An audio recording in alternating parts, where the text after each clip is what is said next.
Good evening, baseball fans.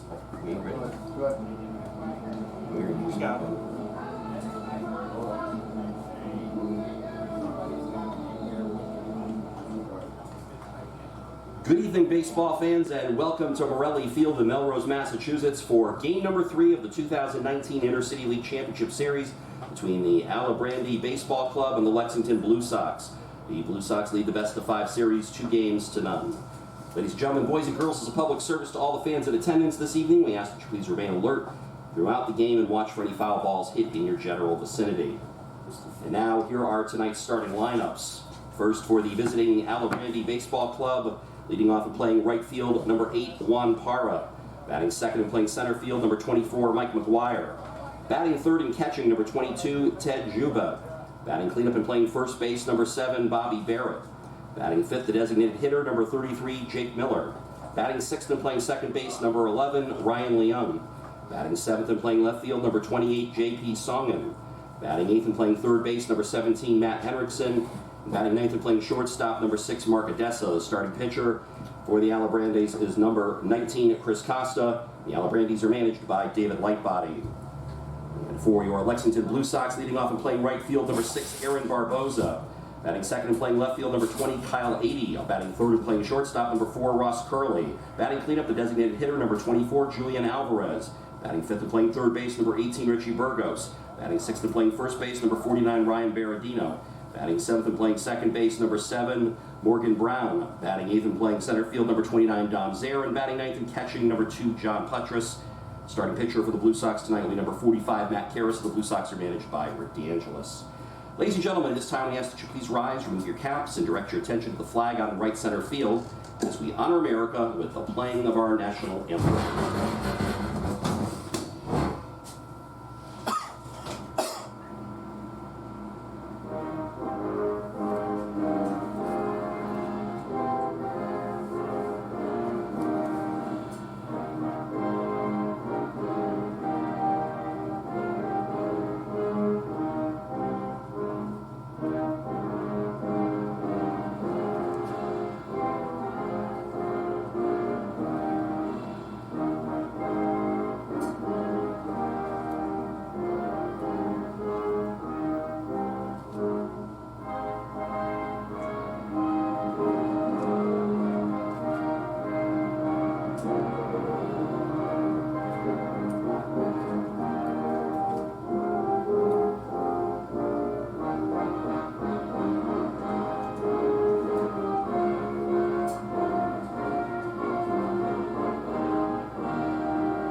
Let's play ball! From Morelli Field at Melrose High School in Melrose, Mass., this is Lexington Blue Sox baseball on LSP. Tonight, it's Game 3 of the Best-of-5 Intercity League Championship Series between the Alibrandis and the Blue Sox, with the Blue Sox leading the Best-of-5 series, as I mentioned, Best-of-5, 2-0. Good evening, everybody. I'm Sam Feely, ready to bring you the play-by-play story alongside Sam Finn. Sam, clinching game. Blue Sox have the veteran ace Matt Karras on the mound, and this is another potential historic game for the Blue Sox. But the Alibrandis, who haven't gone quietly at all in these last 2 games, they've really made it difficult for the Blue Sox, even though they've won the first 2 games by 3 and 4 runs combined. Matt Karras, certainly a tough test against the Alibrandis offense. And what do you expect out of this? You definitely expect a huge fight out of the Alibrandis. Yeah, the question is tonight the last night of the Intercity League season? We've had another good season in the Intercity League, competitive. But I would expect that the Alibrandis might have something to say about it before the night's done. Absolutely. So the starting lineup, we'll give you the full starting lineup in just a second for the Alibrandis, but here is Juan Parra to lead things off, the right fielder. Parra on the postseason batting .381 with a solo home run and a double. And Matt Karras, the starting pitcher for the Blue Sox, making his first appearance of the postseason, First pitch fired at 7:52 in there for strike one. Of course, you've been around with you've played with Matt Karras. You know his MO. He's going to work fast, like just right there, delivering the next pitch. A slider swung and missed for strike two. He's going to work fast. He's going to throw strikes. And there's a reason he's been one of the best pitchers of all time in this league. Absolutely. He's going to do exactly. He's not going to change who he is, especially with a 2-0 lead, 2-0 series lead. Nothing's really straight with Matt. Matt's going to throw sinkers. He's going to throw sliders. He's got a little cut. He might have lost a little bit of velocity since he and I played together, but he's still really the same pitcher, and he's been effective. 1-2 to Parra. From 0-2 to 2-2. Karras in the regular season made 5 appearances as he delivers the 2-2 down and away. So from 0-2 to a full count, Karras was 2-1 with a 2.63 ERA in 16 innings. He allowed 13 hits, 6 earned runs, walked 4, struck out 18, and hit 4 batters. Yep. So that's a reduced workload there. Definitely a reduced workload. So he's got some. He's still pretty fresh at this point in the summer. Whereas in years past, he might have been working at 40 innings and another 15 in the playoffs where he might kind of be on his late gas. But right now he looks pretty fresh, even though he walked the first guy. Yeah, but he walked Parra on 4 straight pitches after being ahead 0-2, so that might be a danger sign as Parra is aboard to begin the ball game. And here's Michael McGuire, the center fielder, as he just misses for ball 1. Karras, in his lone appearance against the Alibrandis this year, took the loss on August 5th, going 4 innings, allowing 4 hits, 4 earned runs with 2 walks and 5 strikeouts and 2 hit batters. That's on the inside corner for strike 1. Matty, in his career in the postseason, has a record of 17-3 with a 2.05 ERA.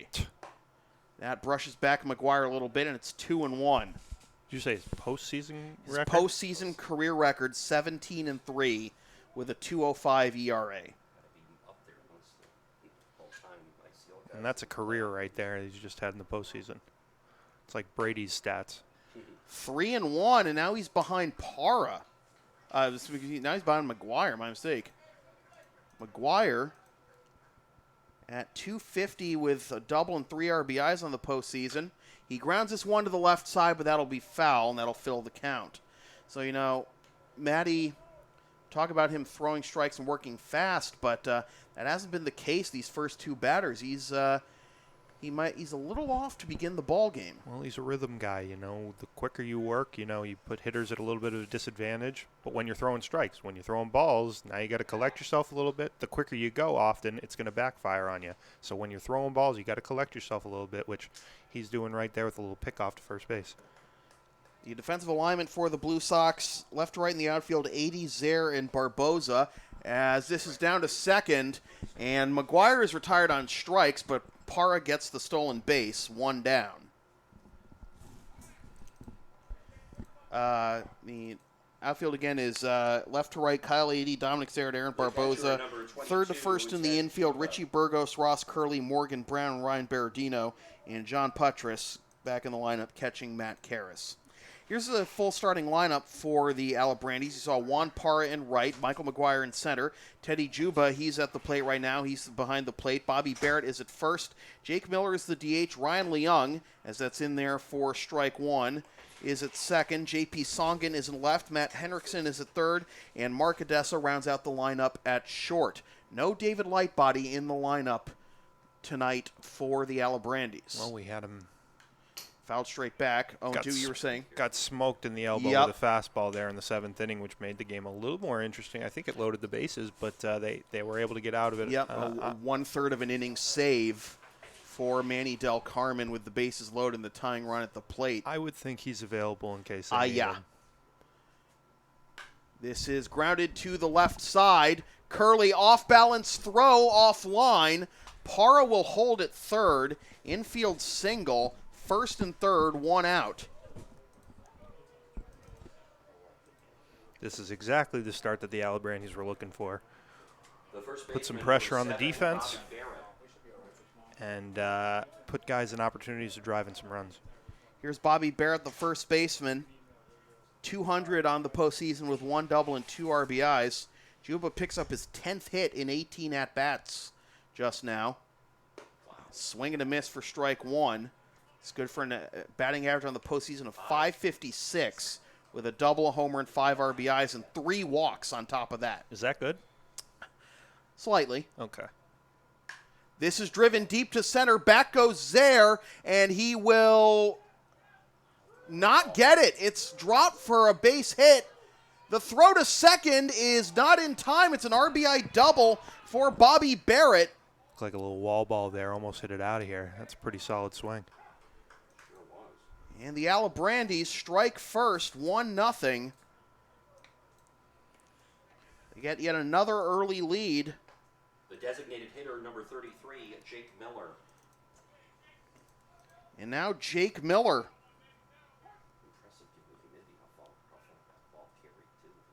That was Popped up, foul for strike one. Talking about how, even with the humid air, that traveled a long ways. If it's any drier, that's probably out. I mean, he hit that ball in the screws. 1-1. Matty's fighting it here. He knows what his team, has, and he knows that they can get back into the game, but you want to limit the damage as much as you can in these early innings. 2-1.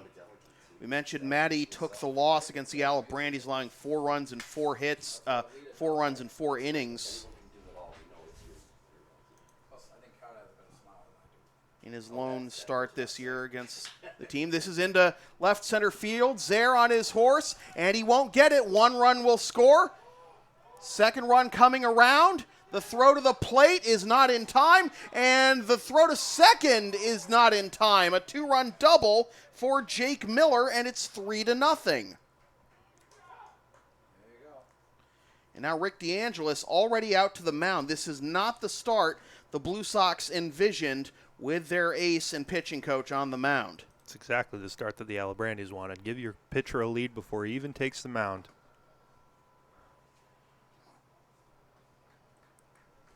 Rick's out there. They're having a little chat. He might be giving him a little, what's going on with you? Do you need me to take you out? And Matty's definitely not going to say yes. So Matt's going to work out of this on his own. So 3-0 Alibrandis here on the top of the first. The second baseman, number 11, Ryan Leung.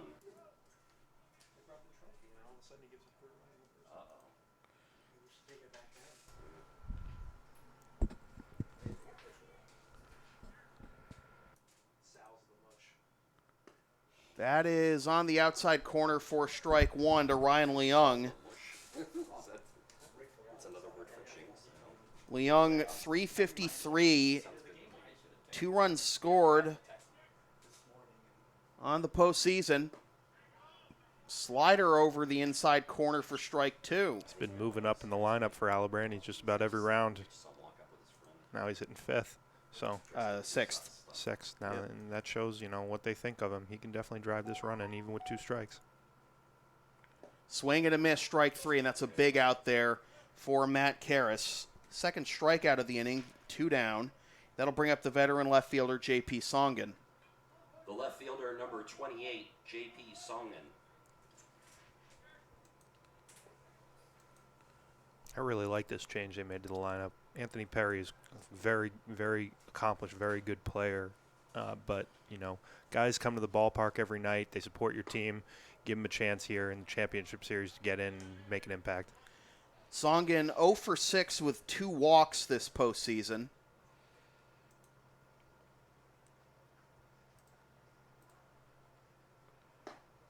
That misses the inside corner as well. It's 2-0. Karras gives a little glare there. Doesn't think the strike zone's big enough yet. Did look inside there anyways. This is line to third, and Richie Burgos makes the catch for the out that retires the side, but the damage has been done. 3 runs on 3 hits, no errors and 1 left. After half an inning, it is the Alibrandis 3 and the Blue Sox coming up. This is Blue Sox baseball on LSP.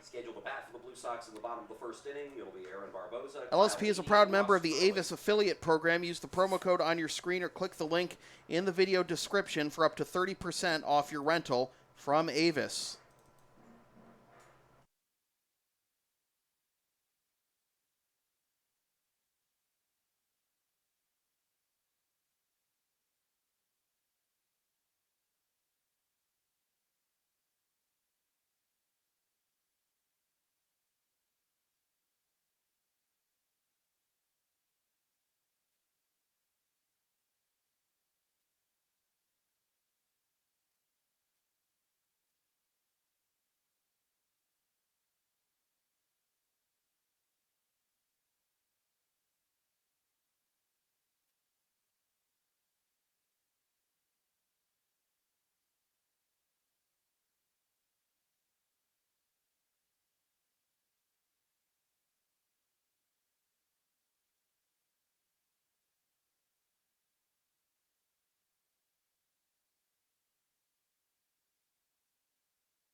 can be. It can be. So we go to the bottom of the first, and here is the Blue Sox starting lineup. Aaron Barboza leading it off in right field, followed by Kyle Adey in left. Ross Curley is at short. Julian Alvarez is the DH. Richie Burgos is at third. Ryan Berardino is at first. Morgan Brown is at second. Dominic Zaire is in center. And John Putras rounds out the lineup behind the plate. The pitcher they will face for the Alibrandis is Chris Costa.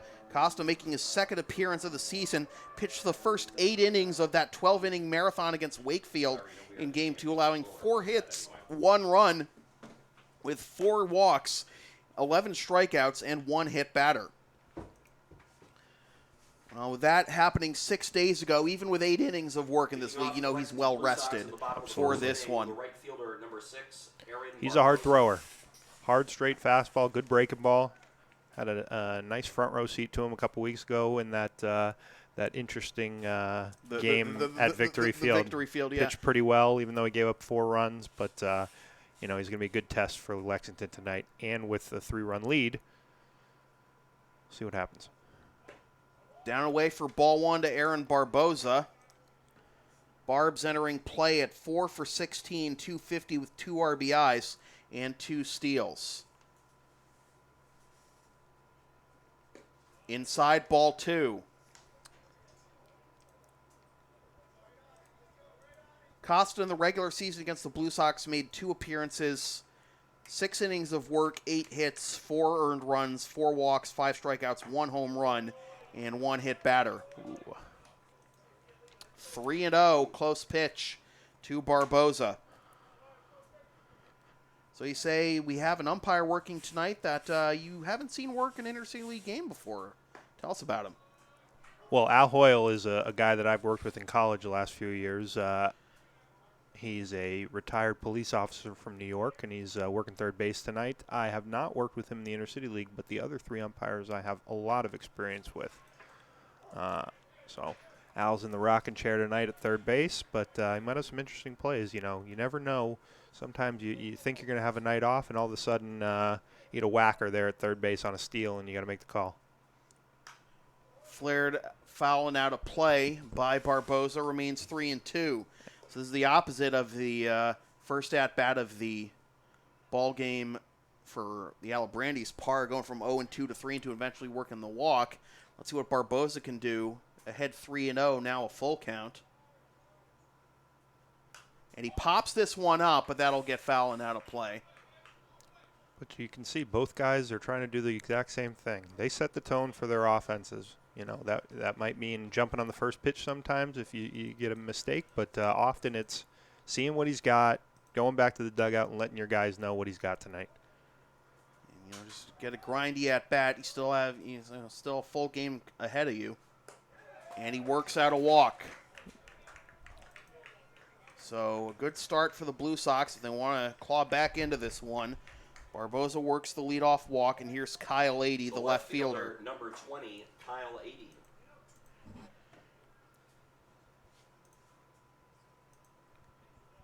Adey at 4 for 11, 364 with 1 double and 4 runs scored this postseason.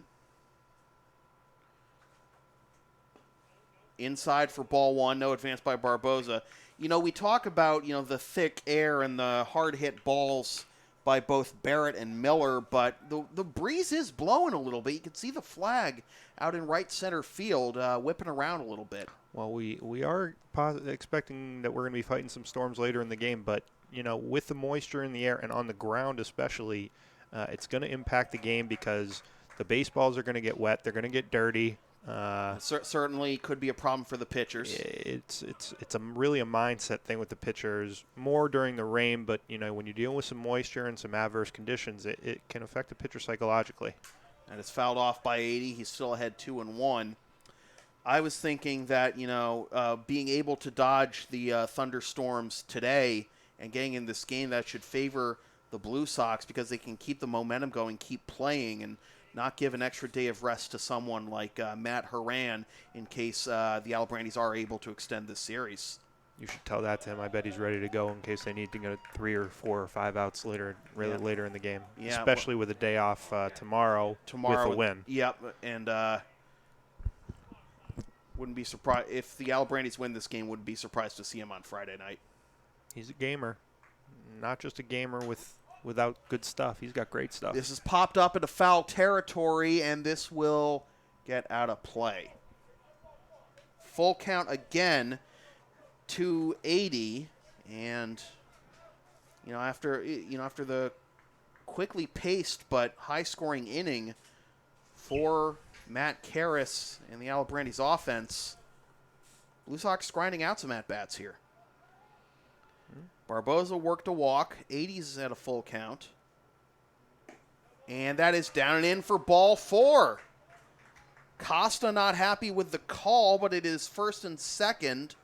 Nobody out for Ross Curley. The shortstop, number 4, Ross Curley. Back-to-back walks drawn to begin the bottom of the first for the Blue Sox, and Ross at 8 for 12 with 1 homer and 5 RBIs. Got an OPS of 1631 on the postseason. In there for strike 1.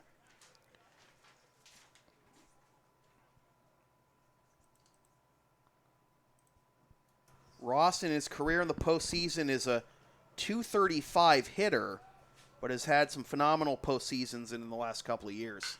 He laces this one into left field. That is down for a base hit. Barboza being waved around third. Here comes the throw to the plate. It will be cut off, and the Blue Sox are on the board 3-1. Ross picks up RBI number 6 of the postseason. That is one shy of his career high for RBIs in a postseason. Had 7 in 2015. The designated hitter, number 24, Julian Alvarez. So for the third straight night, both teams score in the first inning. So for the third straight night, both teams score in the first inning. The Blue Sox playing from behind for the third straight night. Credit Bruce. Thanks, Bruce. Yep. And here's Julian Alvarez. Most announcers never give their statisticians the credit. Yeah, I love you, Bruce. 0-1 the count to Julian. 356 in the regular season.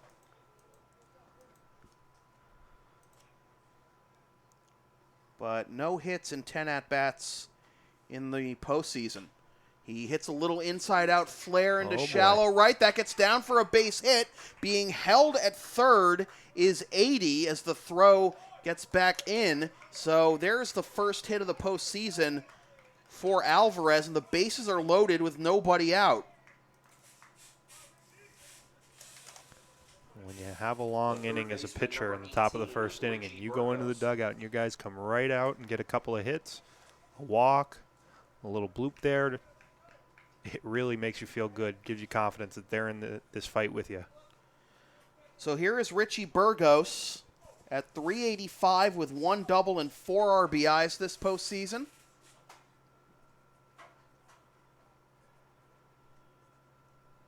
And Burgos hits this one into right center. That will be caught. 80 wisely not going to try to come home. Now the throw is offline. He might have had it if he had known that throw was going to be offline. But it is out number 1. They say you shouldn't necessarily swing at the first pitch with runners on and less than 2 out. The first baseman, number I don't tell Richie Burgos what to do. Of course not.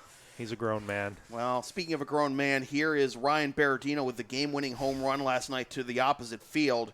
4 for 12 with 1 homer and 3 RBIs on the postseason. He is a professional hitter, and this kid, even though he's a college player, really has a nice approach as well. And Berardino takes low for ball 1. With that pop out, Costa just a ground ball away potentially from getting out of this with the lead intact.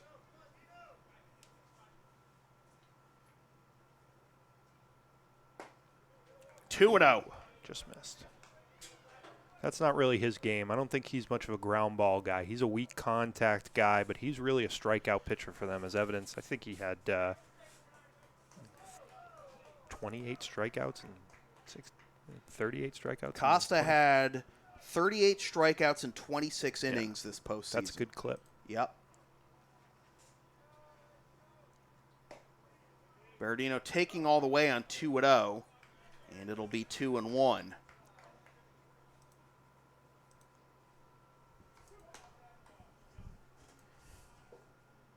Costa in his 5th year with the Alibrandis, dating back to 2015 in the Hockey League.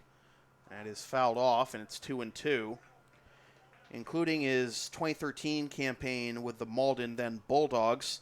He has a record of 10-5 with 1 save and a .283 ERA. You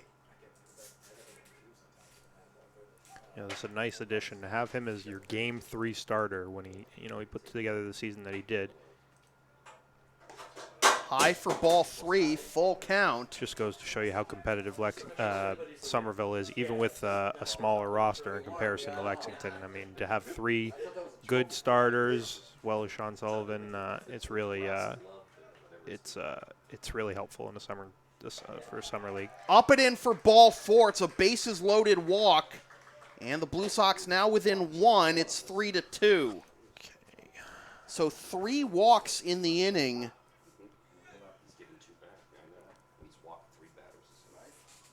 By Costa. Berardino picks up RBI number 4 on the postseason. That'll bring up Morgan Brown, the second baseman. Brown on the postseason is a .214 hitter with 2 RBIs.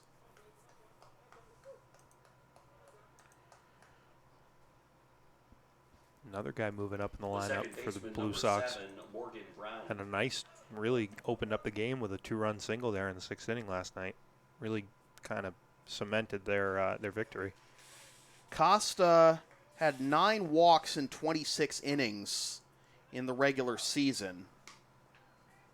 Seems like both of these pitchers are adjusting to the home plate umpire. Mike Hinojosa, very good umpire. Worked down the Cape all summer. Now he's up here working in the Intercity League Championship. 0-1 the count to Brown. Swings and misses at a pitch upstairs, and it is 0-2.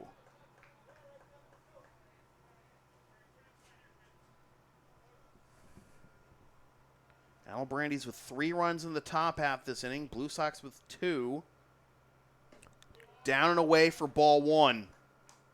Tried to get him fishing. Tried to hit the extent of Hinojosa's strike zone, but just off the plate.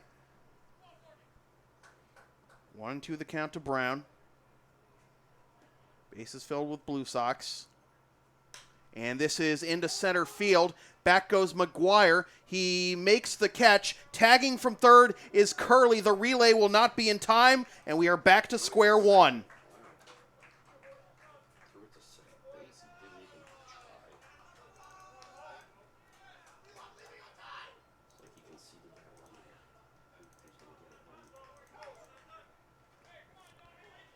Brown picks up the sac fly.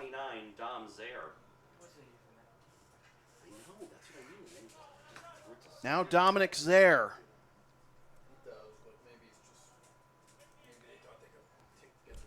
Zaire 4 for 9 this postseason with 1 double and 1 RBI.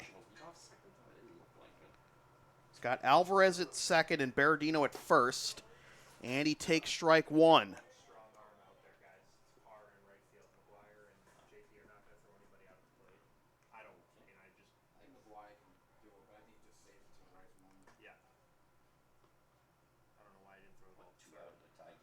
And Zaire hits this one into left field. Songen camping under it. Makes the catch. The side is retired, but the Blue Sox get the 3 runs back on just 2 hits, and they leave 2. After 1 complete, it is the Alibrandis 3 and the Blue Sox 3. This is Blue Sox baseball on LSP. Want LSP to tape or broadcast your team's games? Rates start just $100 per game. Also ask LSP about streaming your next gaming tournament, wedding, concert, recital, school play, meeting, or other event. Visit localsportsproductions.com/services or email sam@localsportsproductions.com for more information.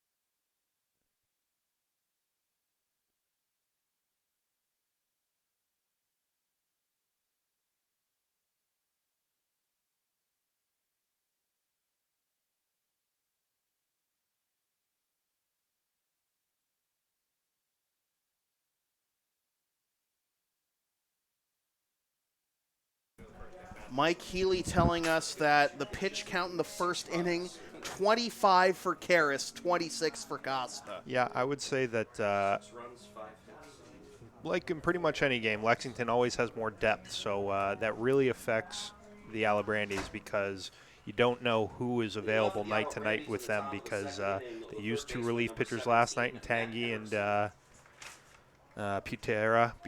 Drew Butera. They used Matt Horan went the distance That was on game 1. Monday night. Yeah, so be interesting to see who they have available. You know, Sean Lexington Sullivan, has, you would imagine.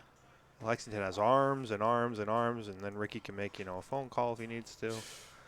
And, Well, Got- the Red got me. Sox game. If the Red Sox game ends at a certain time, you can get one of those relievers. yeah, I know, right? It just well, I don't know if Rick needs the Red Sox relievers or if the Red Sox need the Blue Sox relievers. That's a good point. They already have one. 0-2. Well, we have one of the Red Sox relievers, but here's Matt Henriksen behind 0-2. That just misses the inside corner. Ball 1.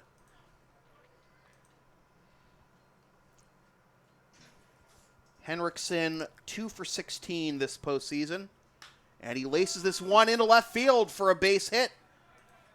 Leadoff man aboard for the second straight inning for the Alibrandis, as Henriksen, again, who was batting 125 up to that point this postseason, picks up the leadoff single. The shortstop, number 6, Mark Odessa.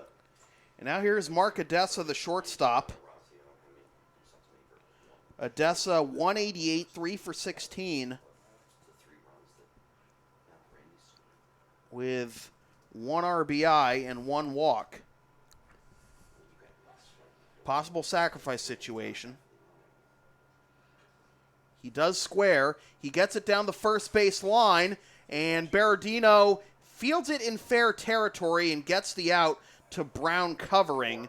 So the runner advances into scoring position with 1 out.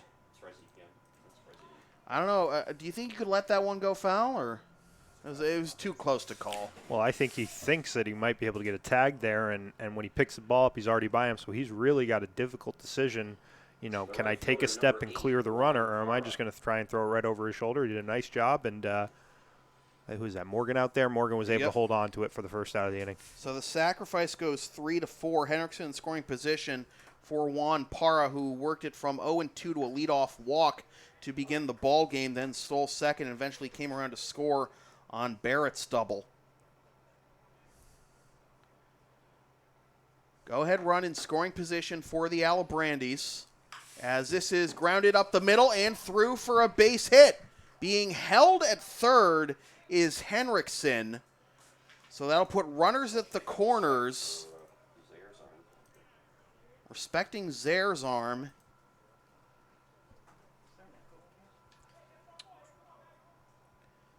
Runners at the corners, 1 out for Michael McGuire. Does put the double play possibility in order, but with Parra picking up his first steal of the postseason and his track record as a base stealer, he could take that out of the equation He might right be quick. on the move here just to put some pressure on the defense.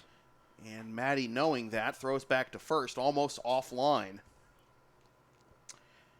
Zare, of course, has a track record of gunning down runners at the plate for the Blue Sox, so Henriksen staying put at third with number 2 hitter McGuire due up. Another throw to first.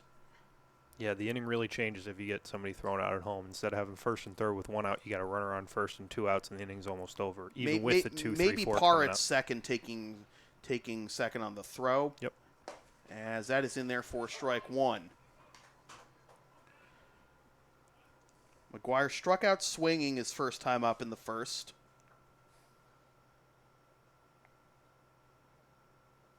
He lines this one to the right side, through for a base hit. In comes the go-ahead run, and it is 4-3. That's just a good piece of hitting there by McGuire. Taking what Karras gives him. Karras is not gonna go middle. He's not gonna miss middle. He's gonna throw cutters. He's just gonna try and get away. Just push it through the right side. That was a nice piece of hit. So Henriksen scores. Alibrandis reclaimed the lead. And now Rick DeAngelis going out to the mound.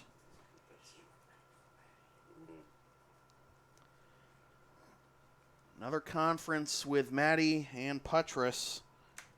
Now this one's not so much how you doing as, look, we might be making a change here. We need you to get us a couple of outs. You get us through the second inning, we might send you out for the third. But if not, we might have to make a change here. So Teddy Juba will step to the plate with 2 runners on and only 1 out. Number 22, Ted Juba. He singled and scored in the first. Alibrandis led 3-0 after half an inning. Blue Sox came back to tie it. And Matty gets strike 1 in there. Now the Alibrandis with 3 hits in the inning. Sacrifice in the middle of it. Reclaiming the lead. This is into right field. In comes Barboza. That's going to drop. Barboza will rifle it into the infield, but the bases are loaded, still with only 1 out.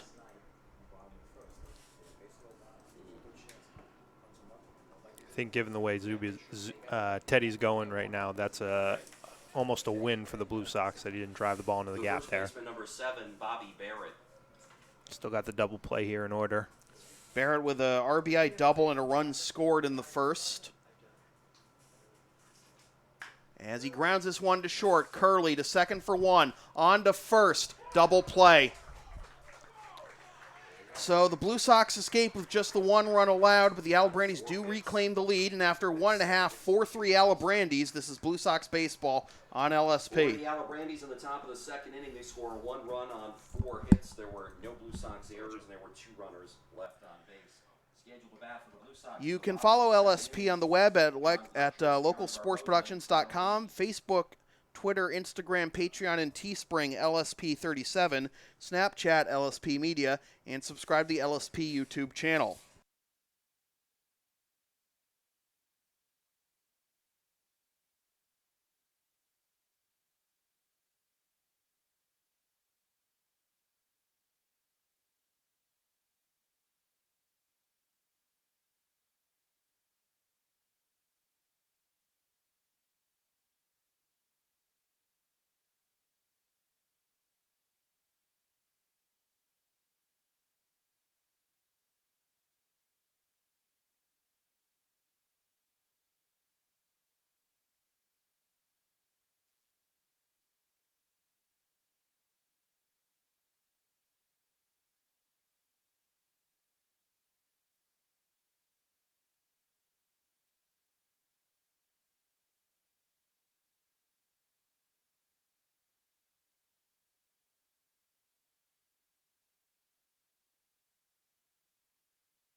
I'm going to use this as my office.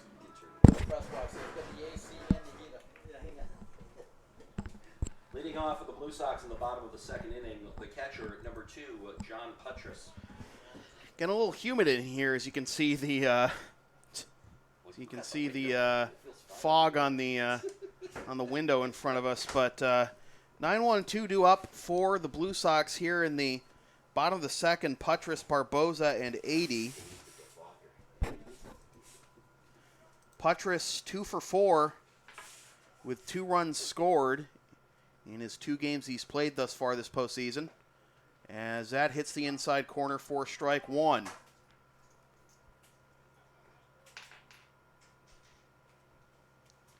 Both teams with 3 runs in the first inning, and the Alibrandis getting 1 back in the top half of this inning, but ground ball with the bases loaded and 1 out. Got the Blue Sox out of there without any further damage. 0-2 now the count to Putty as he fouled off the last one to the right.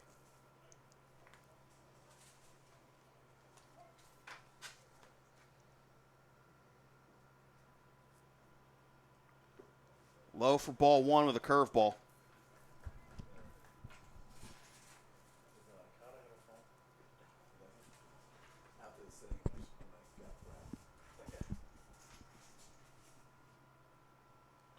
Putty inside out swing into right, and that will be caught by Parra for out number 1.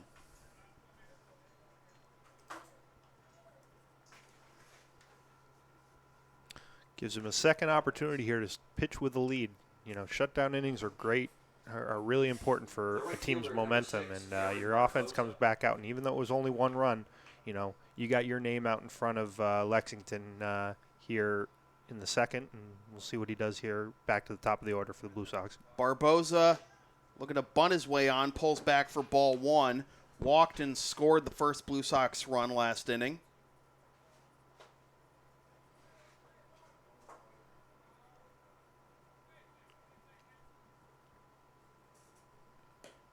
Up and away, 2-0. It has been a taxed start to the game for both pitchers. Both pitchers were at 25-plus pitches in the first inning. And Matty, maybe at the end of it, close to the end of his rope here already. Over 40. Well, that double play really helped him, but you can't let the game get away from you. Even with Lexington's ability to come back, you know, you get a 4 or 5 run lead in this league. Barboza into right field. Para makes the catch, 2 down. The games get pretty short when when you're down chasing 4 or 5 runs. So that'll bring up Kyle 80. He worked to walk his last time up and came around to score. The left fielder, number 20, Kyle 80.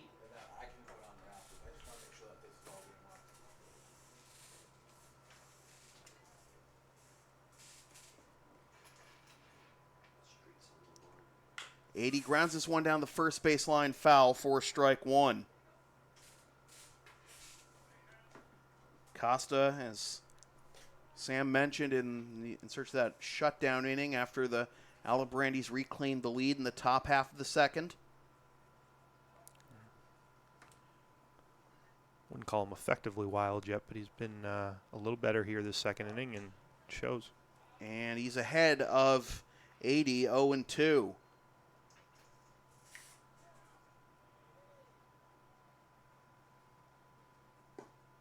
Low for ball one. Just gives the pitcher the opportunity to throw what he wants. When you get behind in the count and you got to come back with fastballs or strikes that are breaking balls, that leads to more contact. Swing and a miss, strike three. There is that shutdown inning. 1, 2, 3 go the Blue Sox. The first time in the finals. The first time in the finals that the Blue Sox have gone down 1, 2, 3. And after 2 complete, still 4-3 Alibrandis. This is Blue Sox baseball on LSP. You can follow the Blue Sox on the web at LexingtonBlueSox.com, Facebook.com/LexingtonBlueSox, and on Twitter and Instagram at BlueSox_ICL.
Jake Miller to lead things off here in the top of the third. We're going to do audio only for just a moment, folks, while we fix the camera. As that is low for ball one.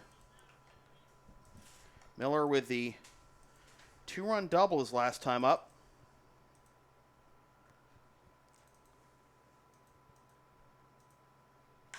And he pops this one up. And it'll be Barboza making the catch for out number one. Picture looks a little less foggy now. Little.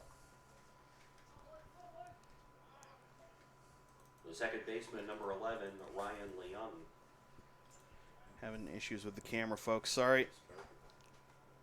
You're doing great, Sam. I'm trying. Ryan Leung Fouls off the first one for strike one.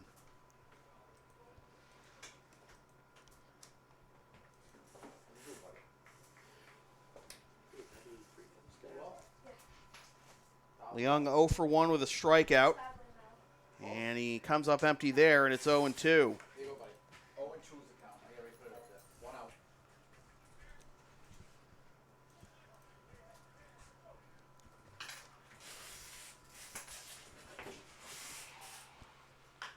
Line down the third base line and foul.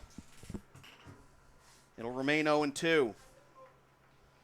Good to see Karras back out there, see if he can work himself into a rhythm. He earned himself another inning with that double play with the bases loaded, and he's already retired the first guy. And this is grounded down the third base line, and the opposite of psychic there for Sam Finn is Ryan Leung going into second with a double. Ball gets away from Morgan Brown, but no further advance by Leung. Third double of the contest for the Alibrandis. And now here comes Rick DeAngelis again, and this might be the hook.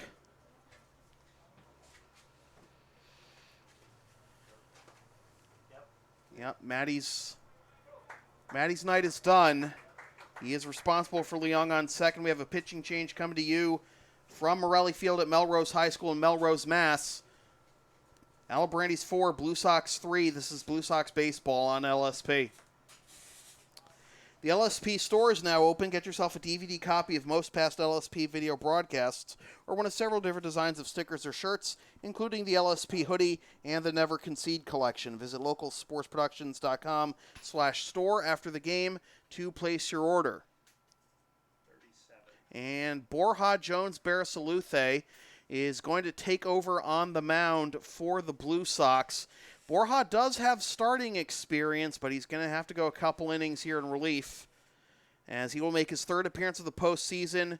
2 innings, no decisions, no runs allowed, 2 hits, and 2 strikeouts. Pitched 1 inning 2 nights ago against the Alibrandis, allowing 2 hits, but nothing otherwise, and pitched against the Andre Chiefs on August 15th. 1 inning, no hits, no runs, no walks, 2 strikeouts.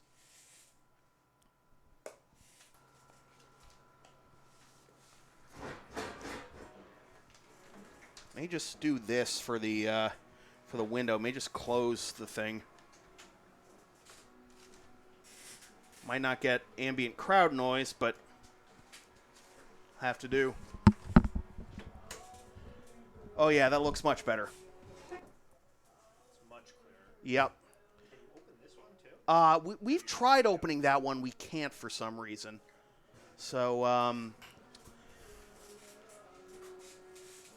I like to have this window open just for crowd noise, but I can have it open a little bit, can't I? Crowd noise. Let's do an over-under on the number of people who are here tonight. Or at least field noise, anyways.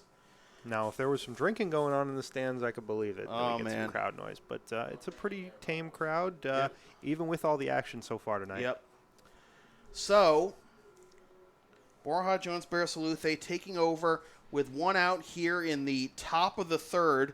Matt Karras goes 2 1/3 innings, allows 4 runs, 8 hits with 2 strikeouts, no walks, and is responsible for Leung on second. J.P. Songen will be Borja's first assignment. Songen lined out to third his first time up to end the first. And he pops this one up. Coming in is Zaire, and Zaire makes the catch. And on 1 pitch, Songen is retired. Reasonable start for Borja. 2 down. Seems to be Lexington's kind of swing guy. You said he's made a couple starts for them this year, but I've seen him in the fifth. Not this year, but he has experience in the I've seen him in the 5th and 6th inning. Yep. He's kind of a high leverage guy. Yeah, and he's this kind of like the Andrew Miller of the Blue Sox. This is certainly an important point in the game, even in the 3rd inning. Yep. You know, Could be at a tipping point. it could be. Here is Matt Henriksen, singled and scored last inning, as Borja misses up and away for ball 1. With Borja going to get a little more zip on the fastball.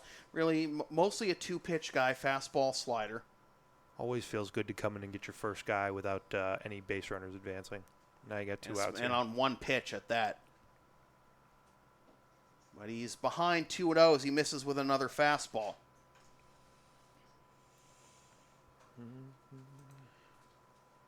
Borja in his career in the postseason has thrown 10 2/3 innings and has a 1.31 ERA.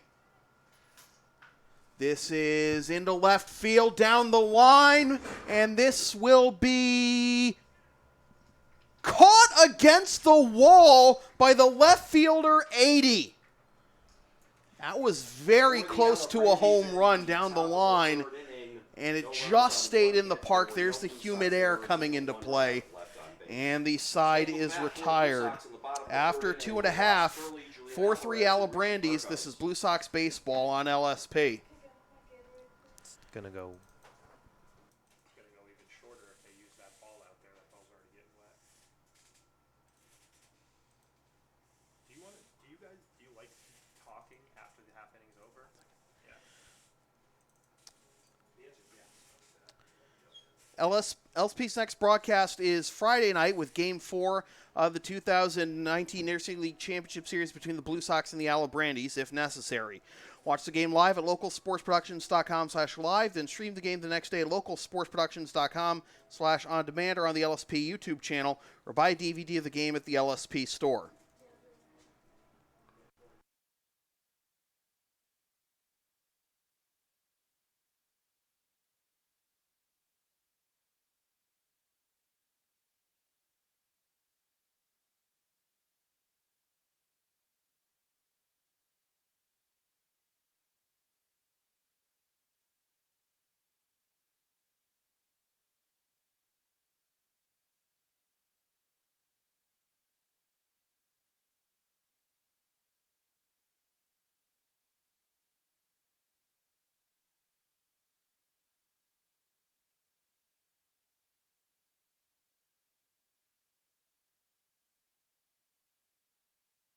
It's a ripple.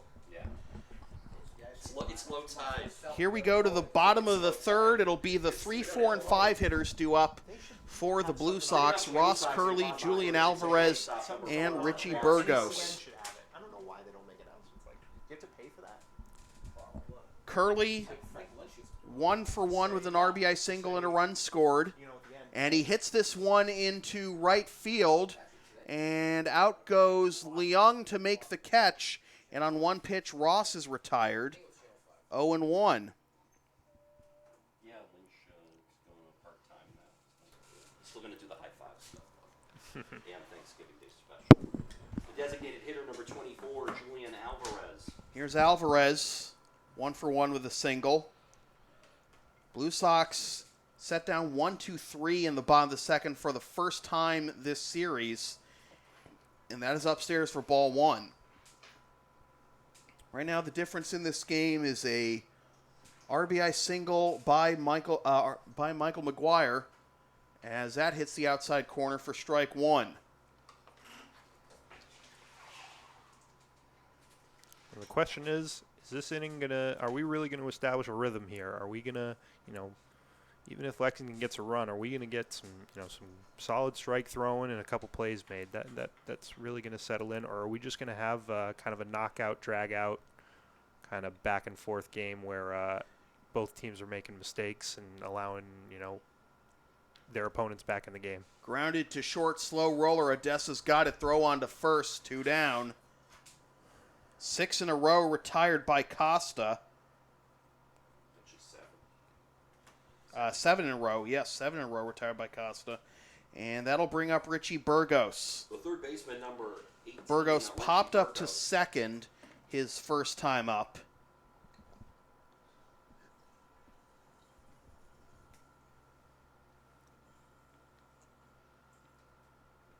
As that is low for ball 1. Blue Sox were down 3-0 after half an inning, came back to tie it in the bottom of the first. But as I mentioned, the RBI single by Michael McGuire in the top of the second, the difference right now. Swing and a miss at a pitch away for strike 1 to Richie, 1-1 the count. Blue Sox with 3 runs on 2 hits, no errors, and 2 left. Alibrandis with 4 runs on 8 hits, no errors, and 4 left.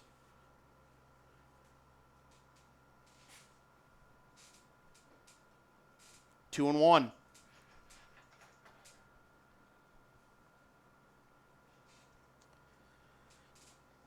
Now Richie's in the driver's seat here. Got to come to him, even with 2 outs. Don't need to, but he's probably going to still attack him. He believes in his stuff. Fouled off, and that'll even the count at 2. Fouled that one straight back. Challenged him up with a fastball, and Richie was happy to oblige and take a hack at it.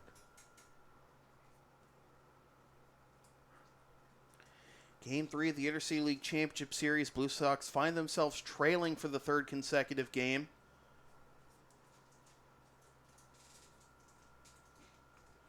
As that is up and in to fill the count. A little bit of unfamiliar territory there. Well, the Blue Sox were trailing multiple times against the Alibrandis in that game at Victory Field. They were... This is into shallow left. And this will be caught by the left fielder, Songen, for the out there retires the side. So the Blue Sox go 1-2-3 again, 8 in a row retired by Costa. And but to finish my point, the Blue Sox did come back from multiple deficits against the Alibrandis in that game against in that game at Victory. They were down 1-0, 2-1. 5-2 and 7-5.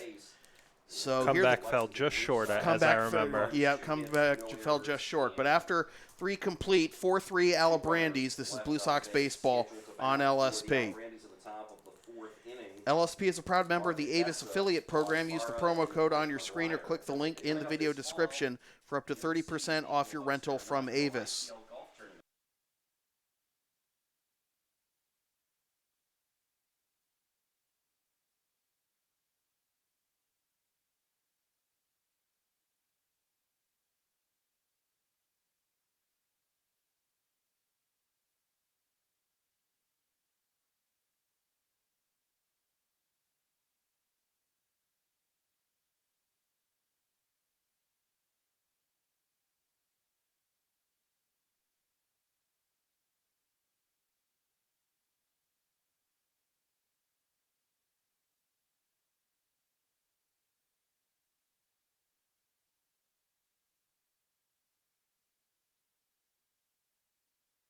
Yeah. So we go to the top of the 4th. It'll be the 9-1 and 2 hitters due up, Odessa, Parra, and McGuire, as Mark Odessa takes ball 1 from Borja Jones Barasaluthe. Odessa laid down a sac bunt his first time up, getting Henriksen into scoring position to eventually score the go-ahead run. As that hits the outside corner for Borja, 1-1.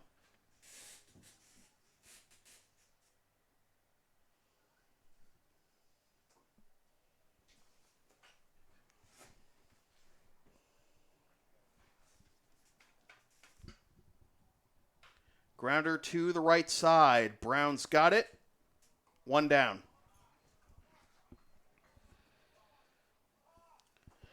So Borja has set down the first 3 he's faced. And now the lineup turns over for Juan Parra. Parra 1 for 1 with a walk, stolen base, run scored, and a single. Yeah, I would tonight. I think they could use a bump. Are they paying attention to the game? It doesn't matter. We're not. So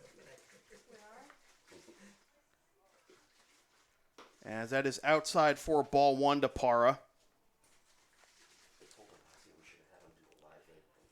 Blue Sox have been retired 8 in a row by Costa after the bases loaded walk by Berardino that tied the game at that point.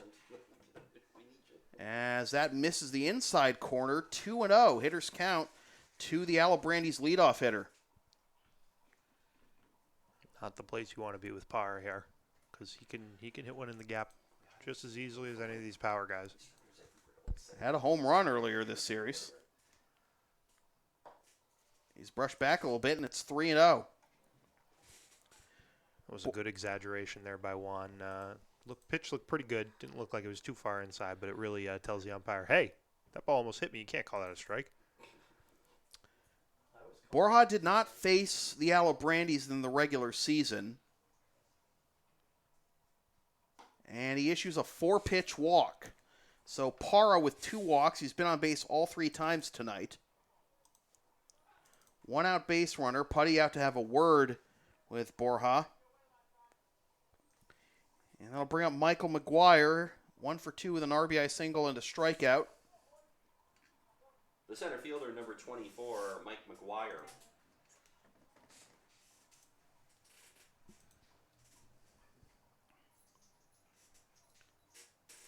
Borja had 1 regular season appearance against the Alibrandis last year, going an inning, allowing a hit, no runs or walks, and a strikeout with a wild pitch. As that's 5 straight balls now by Borja. In the postseason, made 2 appearances and pitched 5 innings, allowed 4 hits, 2 earned runs, 2 walks, 4 strikeouts, and 2 wild pitches. So similar situation for Borja here. That is in there for strike 1. Yeah, Mags is not going to swing the bat there until Borja comes back with a strike. He knows they got some guys that can knock him in, and he's just as valuable on first base as he is driving the ball himself.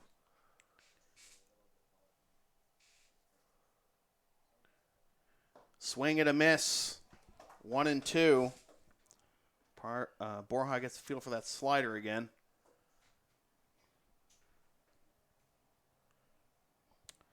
McGuire will settle in with Teddy Juba on deck. Long look at first by Borja. Throw back to first, and back safely is Parra.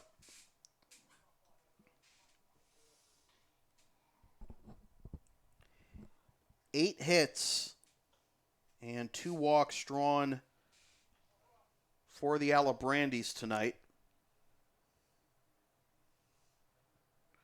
This is into right field. Barboza has a beat on it. 2 down. That's pretty impressive for a team down 2-0 to come in and have that good of an approach. A couple of walks, a couple of hits, a couple balls into the gap. Some teams will press when they get into a situation like this. Somerville's in the finals in whatever league they're playing in almost every year. They're in the playoffs. These guys play late into the summer. They know what they're doing. So good to see them come out and put a couple runs on the board. And Lexington responded in kind. So we got a good competitive ball game here in the 4th inning. Here's Teddy Juba, 2 for 2 with 2 singles and a run scored.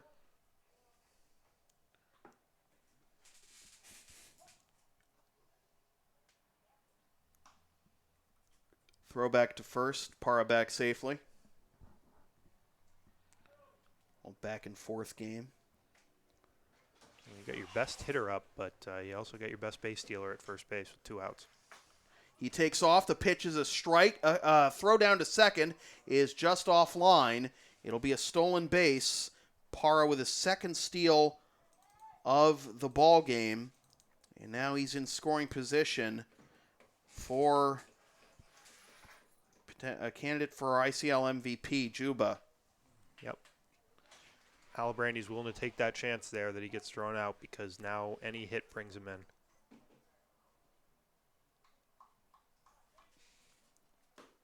Outside for ball 1. Takes away the force at second, too. Infield playing back here. Outfield playing deep and straight away. Low for ball 2. No advance by Parra. You just don't see Teddy chase pitches. He's going to work. You get to 2 strikes, yeah, you might be able to beat him with something good and nasty in the dirt, but at a 1-1 count, he's not gonna go after something that he doesn't want. He doesn't mind hitting with 2 strikes. And he's ahead in the count. A little nubber at the plate, foul, and it's 2-2. That was a pretty feeble swing for a 2-1 pitch. Looked like he might have gotten fooled there. Might have been a changeup. Yep. See the changeup a lot to a left-hander from Borja. Yeah, he throws it from that 3/4 angle, so the ball's really going to tail away from him as well.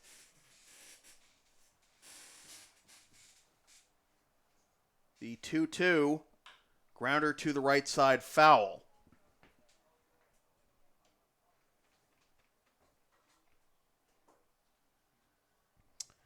Alibrandis have had a base runner in every inning. 8 hits. They lead 4-3 here in an elimination game.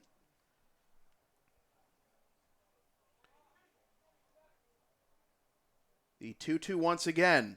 Grounder to the right side. Brown scoops it up onto first, and nothing comes of the walk or the stolen base.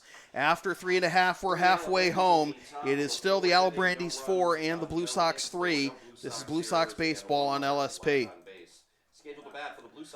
Want LSP to tape or broadcast your team's games? Rates start just $100 per game. Also ask LSP about streaming your next gaming tournament, wedding, concert, recital, school play, meeting, or other event. Visit localsportsproductions.com/services or email sam@localsportsproductions.com for more information.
So the 6, 7, and 8 hitters due up for the Blue Sox here in the bottom of the 4th.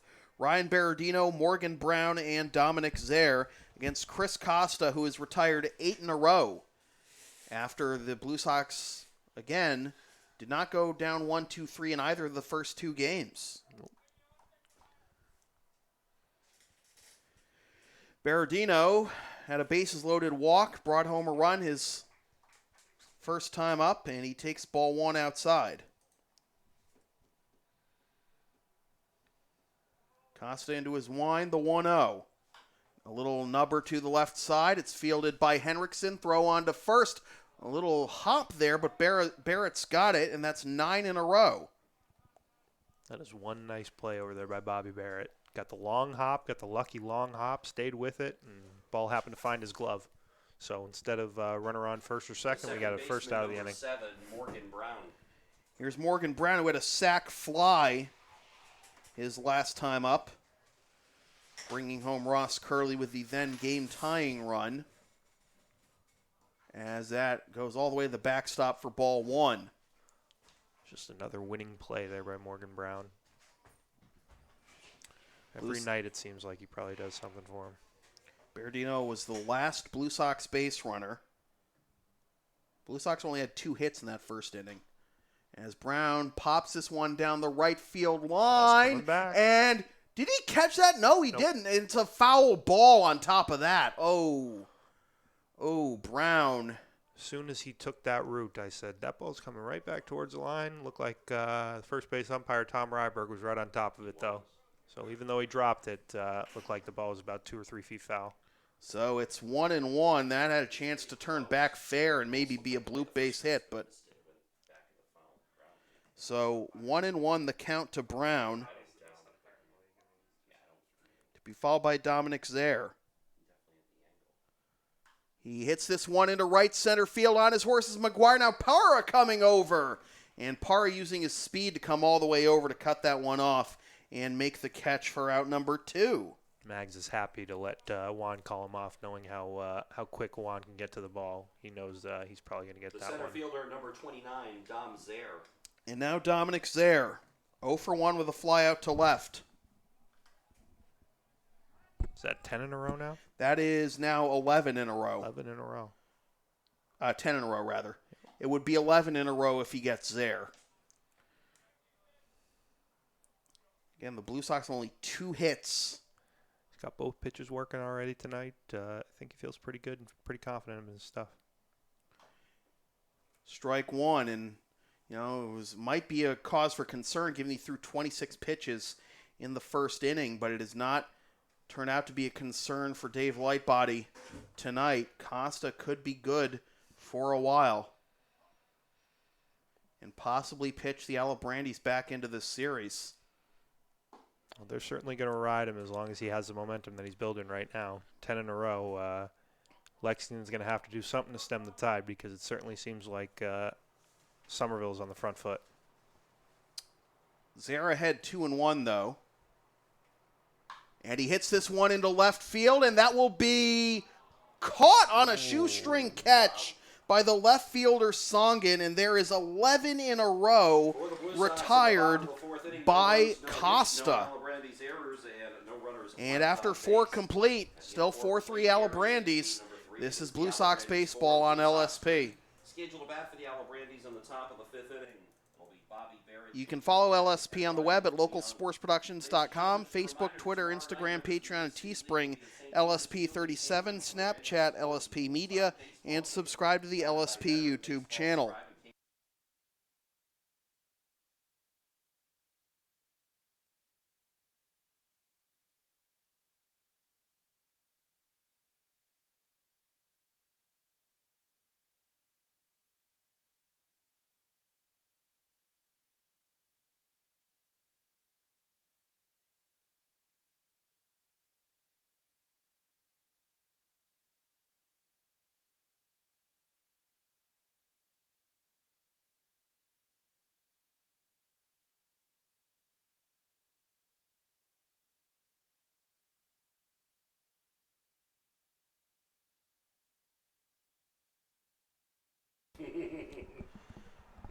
Top of the 5th, it'll be the middle third of the order due up for the Alibrandis, Bobby Barrett, Jake Miller, and Ryan Leung. Barrett is 1 for 2 with a RBI double, a run scored, and he grounded into a 6-4-3 double play back in the second. Borja out there for his 3rd inning of work, as that is down and away for ball 1. Came in with 1 out and a runner at second in the 3rd, relieving Matt Karras.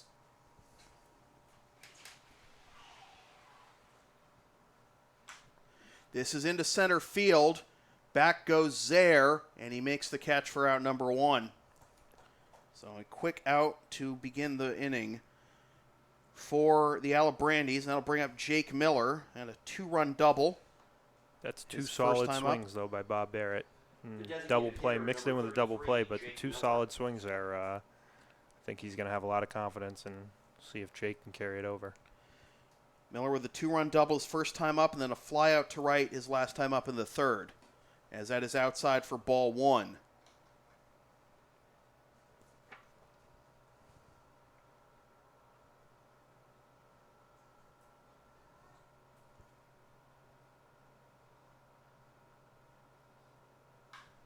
This is grounded to short. Curley's got it. 2 down.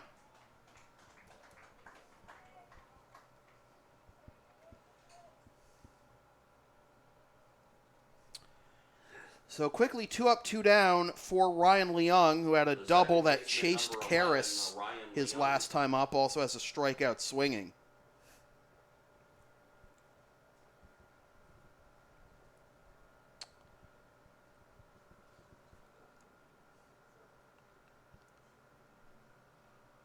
Leung takes on the outside corner, strike one. I've mentioned this story before, but talking to Borja, he was actually a part of the player pool for Spain in the World Baseball Classic qualifiers a few years ago. What an opportunity that would be. Yeah. As that is down and away for ball one. Saw a few major league players play for a couple of the European countries. Canada's got quite a baseball program. It's not just the United States and some of the Caribbean and Latin American countries. Yep. There's baseball players all over. Max Kepler actually set the with his 33rd home run, as that's 2-1 this season a few days ago. Most home runs by a European-born player in a season, surpassing who?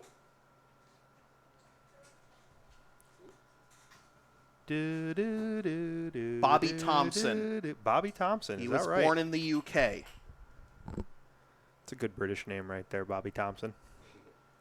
I think his parents called him Robert. Sir Robert. This is grounded to short on a high hop curly. Well, after the shot heard around the world, you might get knighted. I think he was born in Scotland, to be specific, but yeah, Todd verifying that. So 1-2-3, go the Alibrandis' first 1-2-3 inning of the ball game for Blue Sox pitching, and after 4.5, still 4-3 Alibrandis. This is Blue Sox baseball on LSP. You can follow the Blue Sox on the web at LexingtonBlueSox.com, Facebook.com/LexingtonBlueSox, and on Twitter and Instagram at BlueSox_ICL.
So we go to the bottom of the fifth. It'll be a pinch hitter, and it'll be Alex Wojtek. This is Wojtek, get your iron out. Alex Wojtek, pinch hitting for John Puttress. Here to lead off. Leading off for the Blue Sox in the bottom of the fifth inning, pinch hitting for John Puttress, number 8, Alex Wojtek. Again, some good hooting and hollering from the Blue Sox dugout and the Blue Sox faithful. Alex 0 for 1 on the postseason, takes strike one.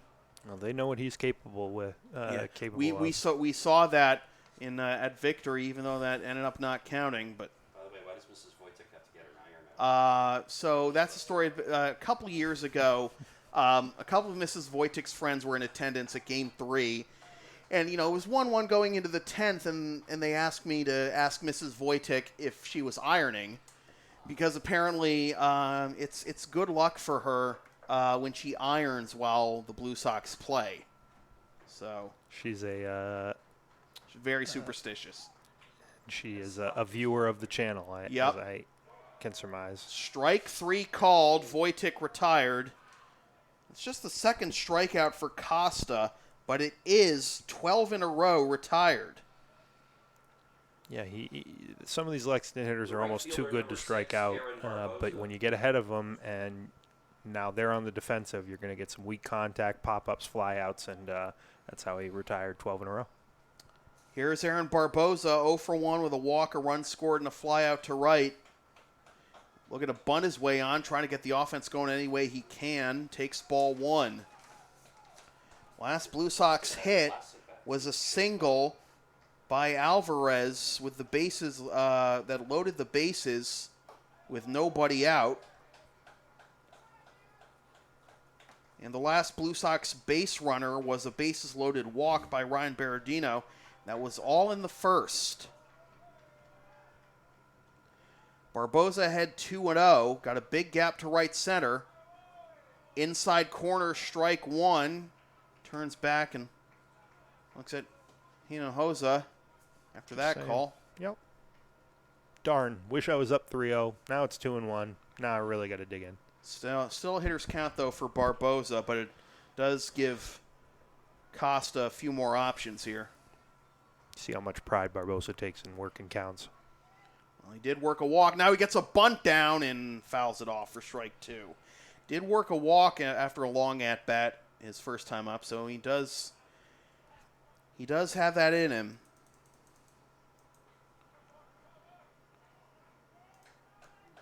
Where did he go to school? Is he a Holy Cross kid? Don't remember where he went to school off the top of my head. I know he's not a Holy Cross kid. I think he's He's a Northeastern Northeastern, yeah. Nothing he hasn't seen before. Even Yep. the good velocity, it's nothing he hasn't seen before. So, And he played in the Mariners organization. yes.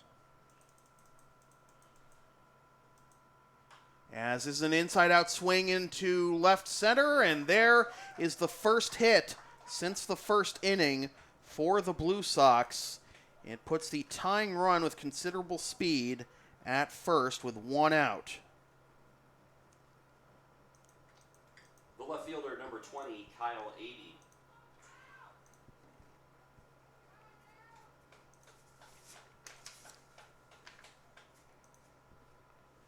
So here is Kyle 80. 0 for 1 with a walk, a run scored, and a strikeout. And a throw back to first, and Barboza back safely. Just the third hit of the ball game just now for the Blue Sox by Barboza, ending a streak of 12 in a row retired by Costa.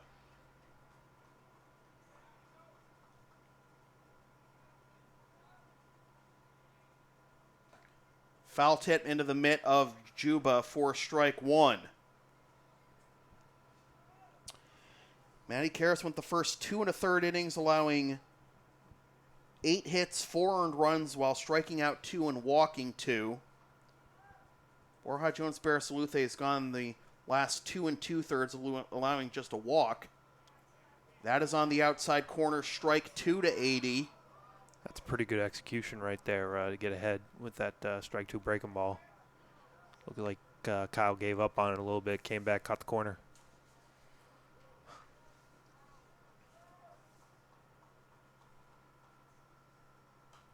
Fouled into the screen. Gotta love an umpire who can throw the baseball back like Mike can. Some of us get nervous.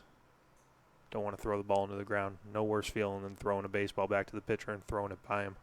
Or spiking it into the ground. Oh, Even worse. man, I'm a baseball player. Can't do Well, it. you were a pitcher. You at least have those reps. Not every, not every baseball umpire necessarily was a. I'm indicting accomplished myself. It's like one of the You really worst. think so? Oh, there's no more embarrassing feeling. I'd rather call strike 3 on strike 2. Outside for ball one. Done that before too. That's a good one. That always gets a laugh. What, airmailed it or spiked it into the ground? Well, both of those things, but calling strike 3 on strike 2.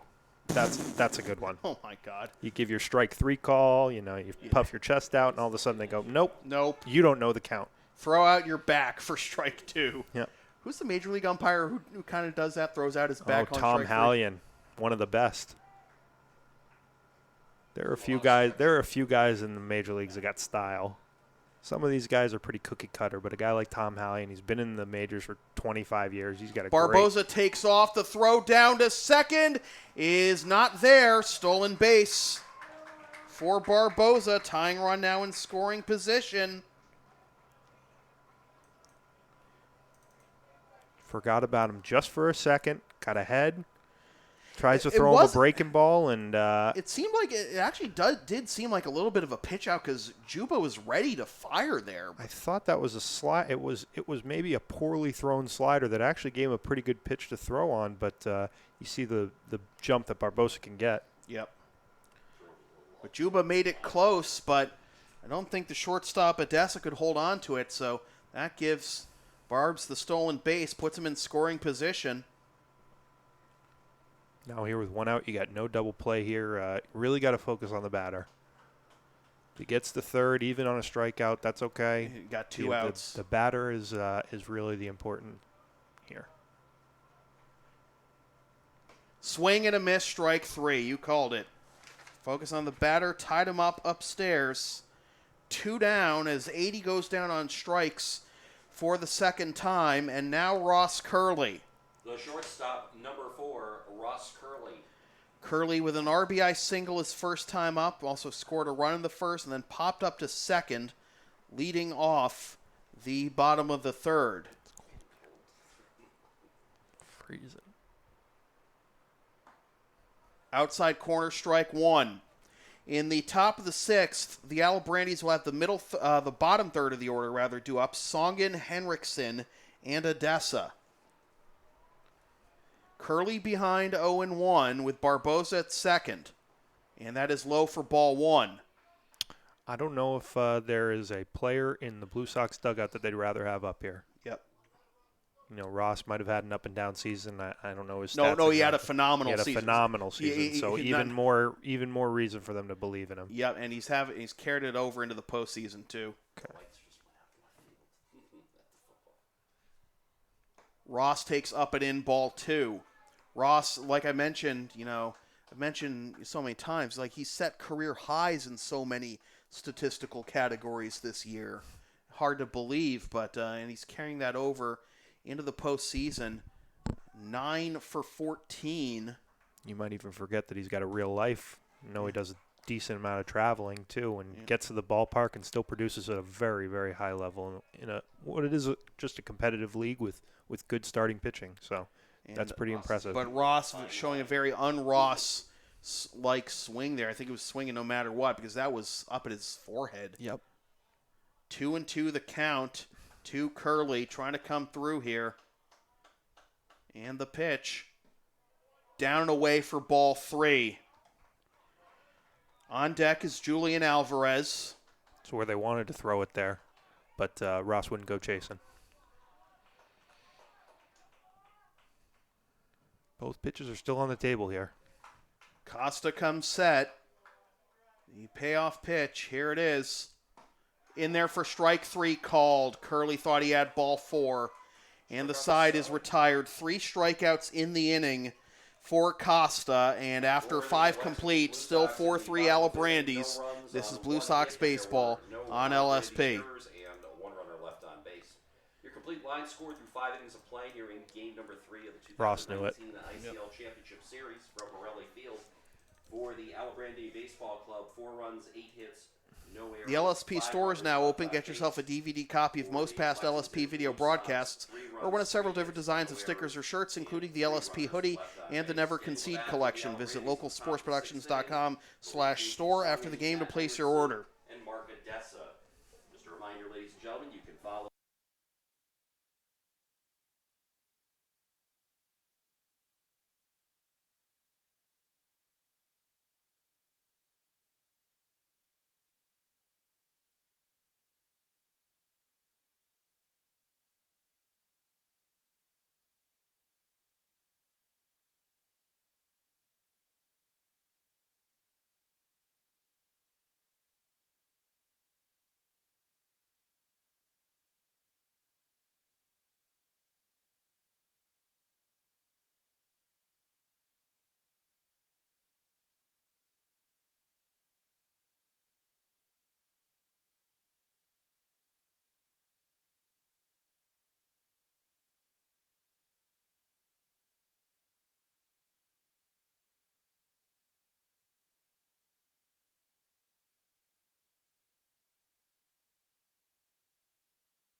We got a new battery for the Blue Sox. Nico Frelick taking over behind the plate after Wojtek pinch hit for Putris.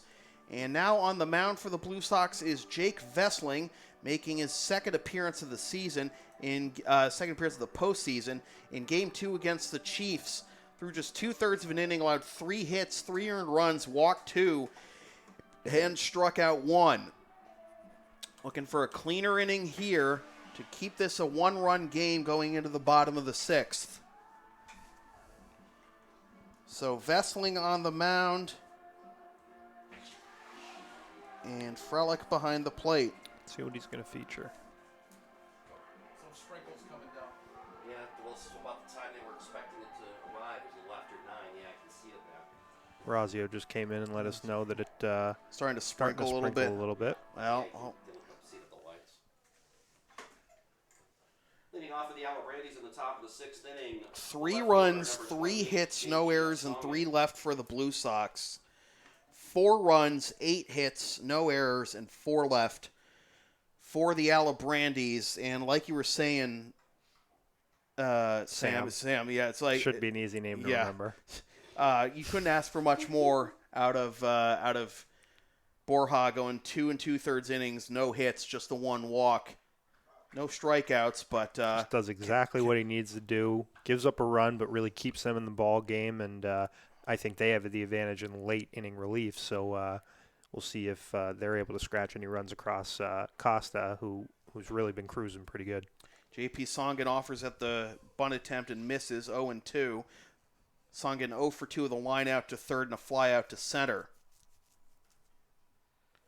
Vesling comes set. The Union College product delivers in the dirt, ball 1. It's been Karras, Jones Barrasaluthe, and now Vesling for the Blue Sox. It's been all Costa for the Alibrandis. That just misses outside, and from 0-2 to 2-2 for Songen.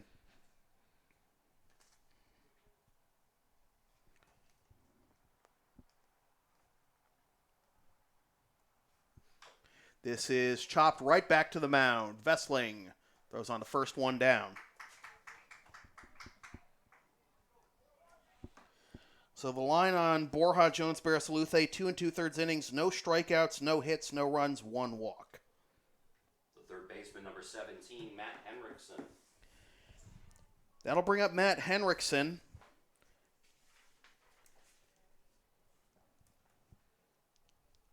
Singleton scored what is currently the go-ahead run back in the 2nd and flew out to left his last time up in the 3rd, as that's in there for strike 1.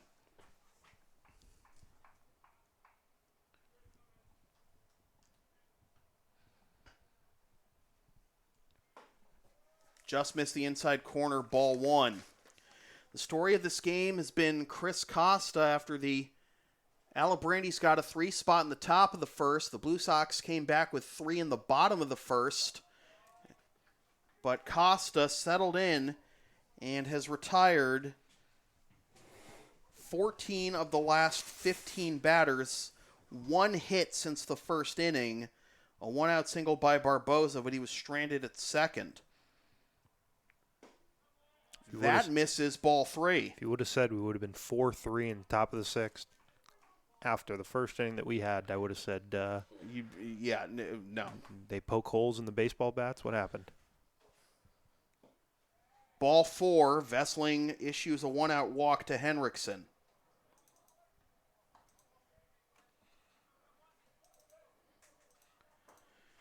So that'll bring up Mark Odessa. Shortstop, number 6, Mark Odessa. 0 for 1 with a sac bunt and a ground out to 2nd. That's down and away for ball 1. The Blue Sox have trailed in each of these games in this series. Never this late, right, Todd? And now Matty Karras going out to have a word with Vesling as he has fallen behind Odessa 1-0 after the walk to Henriksen.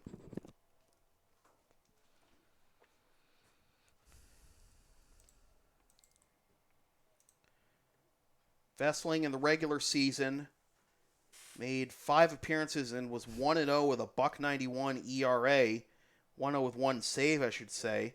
In 11 innings, allowed 13 hits, 3 earned runs, walked 1, struck out 9, and surrendered 1 home run.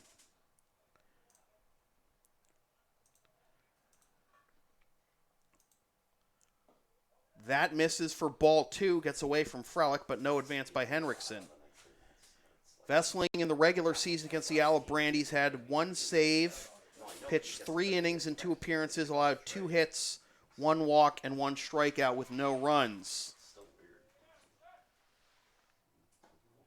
That catches the outside corner 2-1. No argument there from Odessa.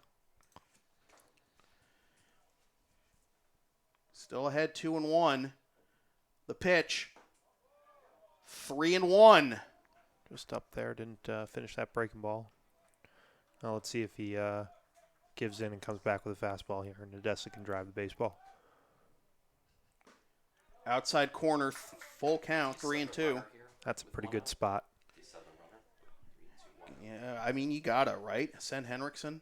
You get the leadoff hitter coming up leadoff next. hitter, Para, yeah, he's due up next. Yep. Well, they don't send Henriksen, and this is grounded to second. Too slow to get 2. They'll only go to first. Henriksen into scoring position with 2 down for a man who has not been retired tonight, Juan Para. Not the worst result there for your 9-hitter. Nope. Get some contact. Get the runner over to Force second. the defense to make a play, and now Parra has a runner in scoring position here with 2 outs. Para 1 for 1, 2 walks, a single, 2 steals, and a run scored. Vesseling comes set. The pitch, outside ball 1. In the bottom of the 6th, the Blue Sox will have the middle third of the order due up: Alvarez, Burgos, and Berardino. Vesseling trying to get out of this inning with the 1-run deficit still intact. That hits the outside corner for strike 1. The big power bats due up in the bottom of the 6th for the Blue Sox as they try to avoid this series going to 4 games. Down and away, ball 2. They have won 14 consecutive games in the Intercity League Championship Series and 9 consecutive playoff games overall. But the Alibrandis looking to force a Game 4 Friday night. This is into right field. Barboza, stepping back a few steps, makes the catch. And the side is retired. They finally retire Para. And after 5.5, still 4-3 Alibrandis. This is Blue Sox baseball on LSP. Got away with one there. LSP's next broadcast is Friday night with Game 4 of the Intercity League Championship Series between the Blue Sox and the Alibrandis. Watch the game live at localsportsproductions.com/live, then stream the game the next day at localsportsproductions.com/on-demand or on the LSP YouTube channel, or buy a DVD of the game at the LSP store.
So here we go to the bottom of the 6th.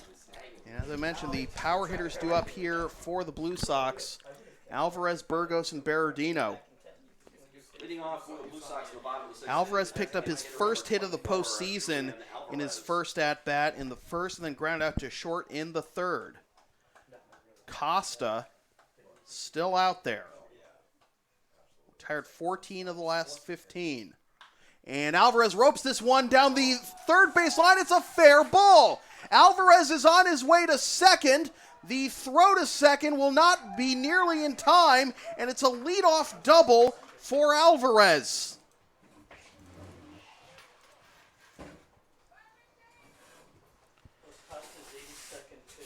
That was Costa's 82nd pitch. Thank you, Bruce. And now we're going to have a pinch runner as Anderson Jimenez is pinch running at second for Alvarez. Your attention, please. Pinch running at second base for Julian Finally Alvarez, pulled number 25, Anderson Jimenez. a pitch from Costa. He's been doing such a good job of making guys go the other way. Roped it down the line for a double. Ball was fair by about 3 or 4 feet. So after an 0 for 10 start to the postseason, Alvarez 2 for 3 tonight. That's how he'll end his night. And Jimenez with getting a speed upgrade at second, and now a conversation at the mound.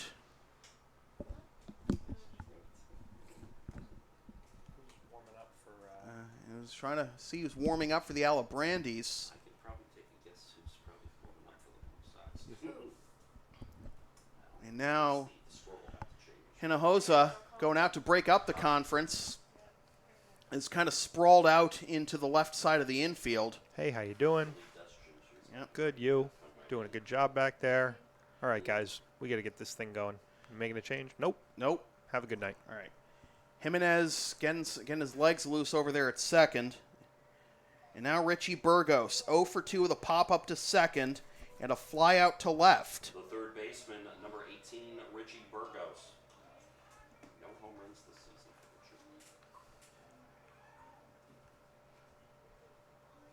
Richie. Burgos, after struggling through much of the regular season, has had a good postseason. 5 for 14. As that misses inside for ball 1. And he's also drawn 3 walks. 4 RBIs. Looking to make it 5 here with a base hit. Possibly tie this game. High for ball 2. Oh, wow, the rain's coming down this See a And now the little bit- rain's coming down a little heavier. At the light up there, you can kind of see it. A little bit of confidence faltering for Costa here. That's what the mound visit was for. Got to get him back in this count here. 3-0. Right there, Chris, look out of his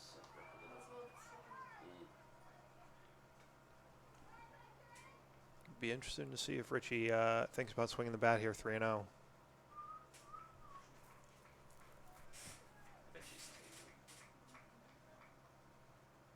Taken all the way for strike 1. He knows even if he does that there, throws one right down the middle, he's still got to come to him here 3-1, and that's when the hitter's at the advantage. So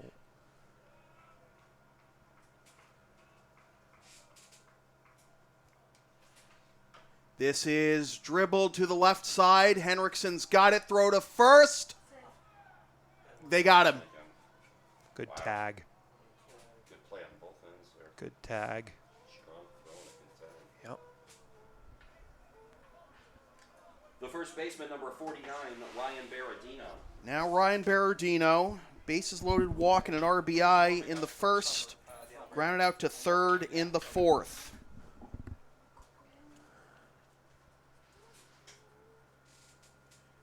Julian Alvarez led off this inning with a double down the left field line. And now Anderson Jimenez pinch running for him. And that nearly hit him. It's ball 1. Things I can't imagine the rain's going to let up at this point once it starts being down. It's just going to it's a pretty big front. You wonder if the rain's going to start becoming a factor here. Had pretty dry conditions, even though the grass was wet. Pretty dry and good conditions for the pitcher. It's going to get a little more difficult here. Popped up down the right field line. Over goes Barrett, and it nicks off his glove. He had the play against the fence, and instead of 2 out, it's 1-1. Ball's always going to come back. Ball's always going to come back. They teach you that. You see it with catchers a lot, but the ball started to fade back towards the line, and he was unable to come up with it. So now he's going to have to rely on his pitcher to pick him up.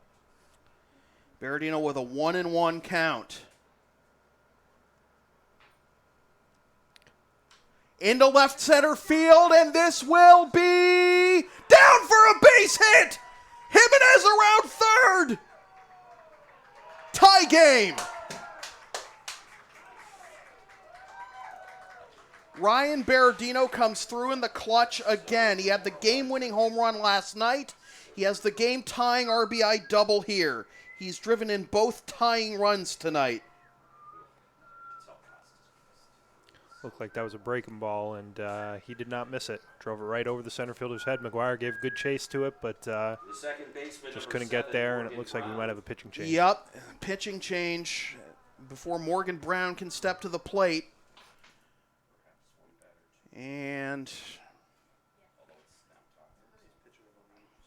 Costa departs after 5 1/3, after retiring 14 of 15 between the first and fifth innings.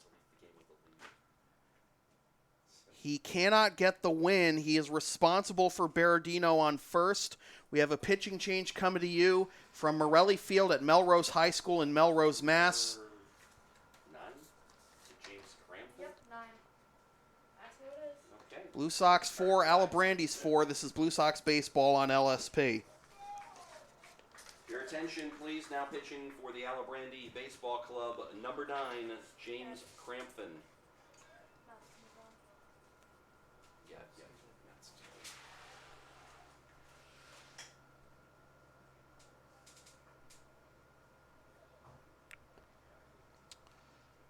Well, that's certainly a momentum shift. Yep. 5 hits allowed to the 7.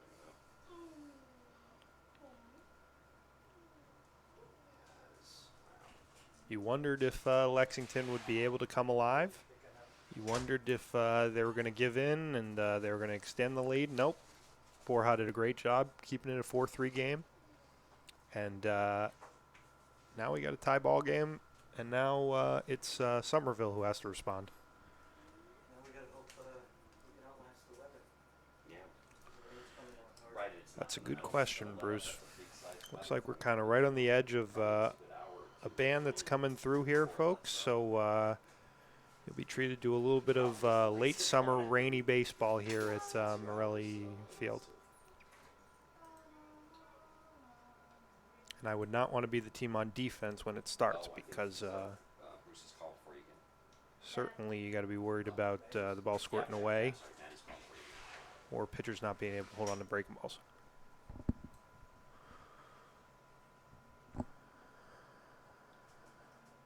Sam, you've been here for a lot of these baseball games. I mean, I can't remember them coming back like this, but it is pretty impressive the resiliency that they show year after year. You know, big bad Lexington, but even when they get popped in the mouth, they still seem to, handle themselves pretty well. They don't give in. Yep.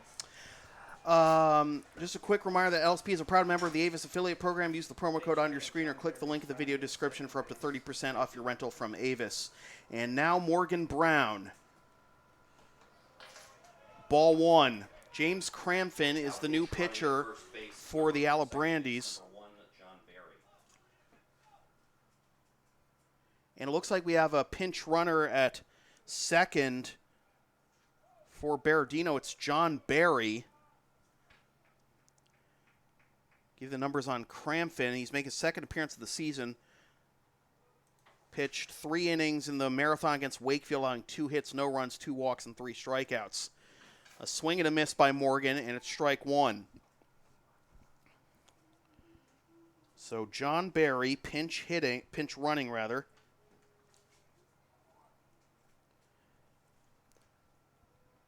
At second for Ryan Berardino. Brown swings and misses, and that's strike 2. Doesn't look like there's much guesswork to what he's featuring. It's going to be a good hard fastball riding in on right-handers, and he's going to challenge these guys, and Morgan's already down 1 and 2. Fouled off. Brown doing a good job staying alive there.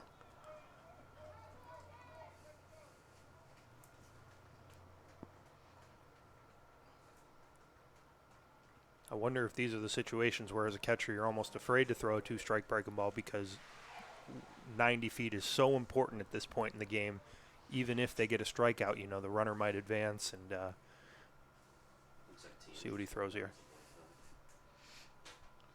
There is that off-speed pitch in the dirt, but What a great stop there by Ted Zuba. 2-2. But with the ball trickling towards third, that's going to be hard for Barry to take off for third. Yep. Never want to be the pinch runner who gets thrown out trying to advance a base. He'll be the runner that runs when the ball signals the shortstop and you're at second. Exactly. You saw this Cramping. the Red Sox shortstop do it last night, the 9th inning. Swing and a miss. Brown down on strikes. 2 down. Now with 2 down, you don't really have to worry about it. You might run into an out every once in a while, but his job is to be aggressive and try and score on just about anything, even a ball that stays in the infield. So here's Dominic Zaire, 0 for 2 with 2 flyouts to left. They checked, they were up 2-0. They're going to walk him. And they're going to put Zaire on. Okay, Nate And- Wolf is hitting for Freeland. So now Nate Wolf is going to pinch hit for Nico Frelick. A pinch hitter for Nico Frelick. It is number 5, Nate Wolf. That's the special thing about Lexington. Most teams wouldn't really be able to pinch hit for their second, their for second third, catcher. or third catcher. Yep. Because Wojtek and then Frelick taking over. It's got to be Derlin next, Not, right? not even September 1st yet, but looks like Lexington's already expanded the rosters. Yep. So Nate Wolf pinch hitting for Nico Frelick, and that skips away, and that's going to put 2 runners in scoring position. Oh, boy. Might have been a changeup there. He wanted to throw to a left-hander and just didn't get on top of, and ball got by Ted Zuba. Zubia? Zuba? Juba. Juba. Ooh. Yep. Wolf, 2 for 2 in limited action this postseason. He was a defensive replacement for Berardino the other night.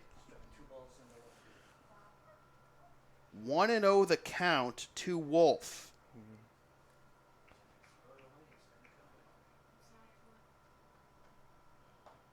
Outside corner, strike 1. That's a great comeback pitch right there, because if you get to 2-0, the conversation might be had, hey, we're just going to put this guy on, and we're going to battle because we don't want to give in here. But 1-1 opens your options back up. Strike 2. Wolf obviously was not looking for that pitch. Froze him right there. That was a great little breaking ball in the outside corner. Yeah, Bryce Harper's on the Phillies. 1-2 the count, 2 out. Popped up. Going into foul territory. Henriksen makes the catch. And the side is retired, but the Blue Sox do tie the game. But they leave 2 runners in scoring position. After 6 complete, 4-4. This is Blue Sox baseball on LSP. 2 hits. There were no Alibrandis errors and 2 runners left on base at the end. We got a good one here, partner. Yeah, we do. This is what we were hoping for. I didn't want to drive an hour and an hour back just for anything. Where do you live? I live in Hudson. Oh, I didn't know that. All right.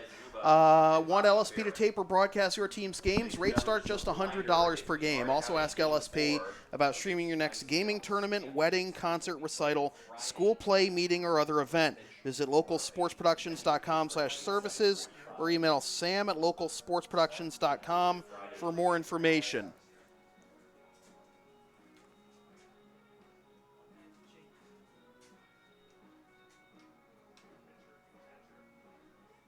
Yeah, it's Derlin catching. All right, so in Berardino's spot is Derlin Tejada now catching. Wolf stays in the game at first. The new pitcher is Junior Pena. We have some defensive changes to announce for the Blue Sox as we head to the top of the 7th inning. Staying in the game after pinch hitting, and now at first base, number 5, Nate Wolf. The new catcher in the game for the Blue Sox. What's his number? 13. Number 13, Derlin Tejada. And the new pitcher on the mound for the Blue Sox, number 31, Junior Pena.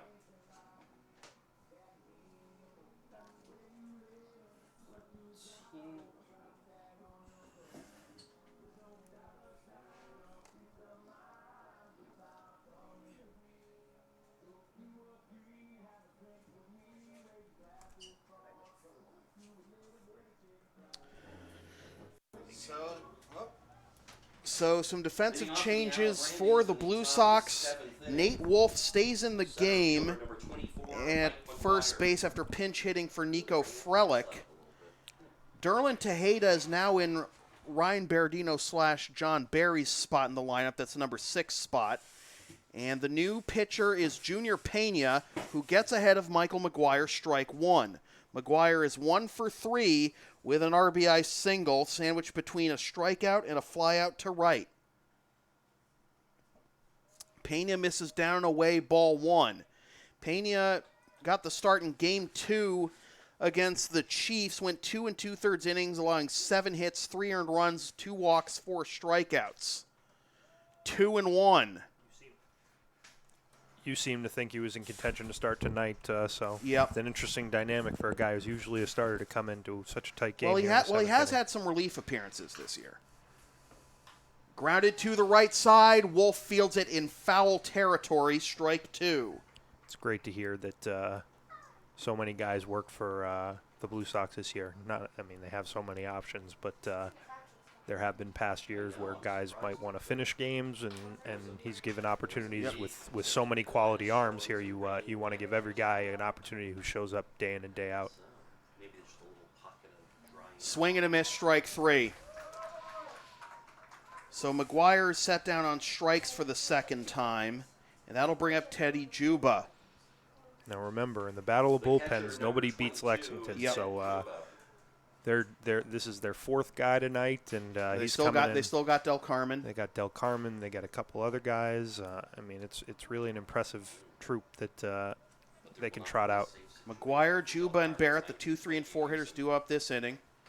Juba ahead 1-0, is now ahead 2-0. That's a good point. As the home team, you're no longer in this game are you going to pitch with a lead. So Del Carmen, if he's going to come in, is going to have to come into a tie ball game or a game that they're behind. 3-0.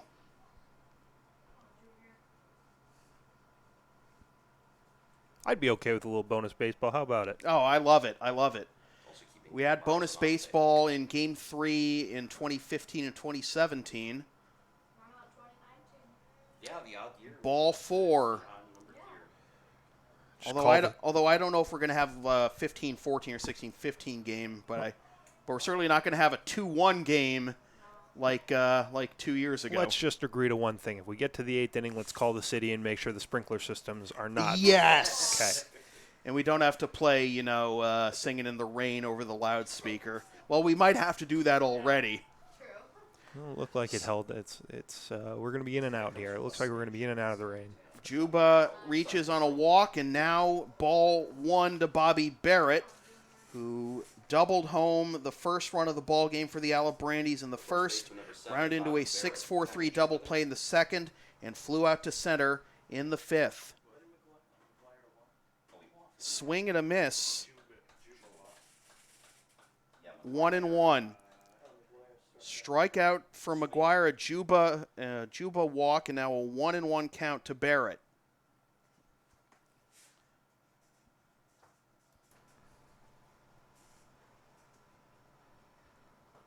High for ball 2. Pena did not face the Alibrandis in the regular season. Pitched 19 innings and had a .368 ERA. This is into center field. Zaire coming in, and it drops in front of him. They try to get the force at second, but they will not. And it is first and second, 1 out for Jake Miller. And now Matty Karras going out to the mound to have a word with Pena. They're not going to go to Del Carmen just yet.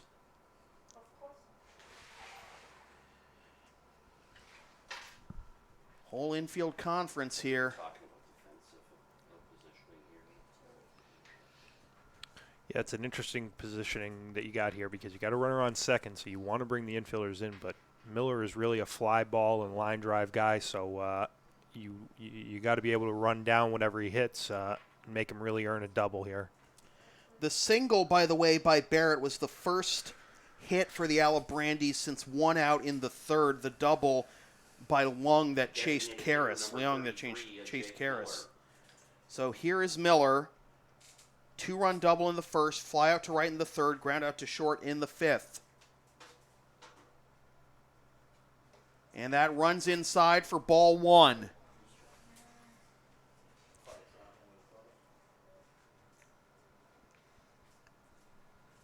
Hard throwing guy against a guy who does not get cheated. Let's see what happens. The 1-0. 2-0. You gotta challenge him here, right? Well, you hope that you can get a strike in, but you don't want to throw anything that he wants. I mean, Miller, I know, is just he's going to give himself the green light here.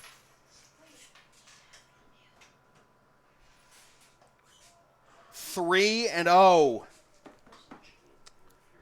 I have a feeling this might be Pena's last batter if he doesn't get him.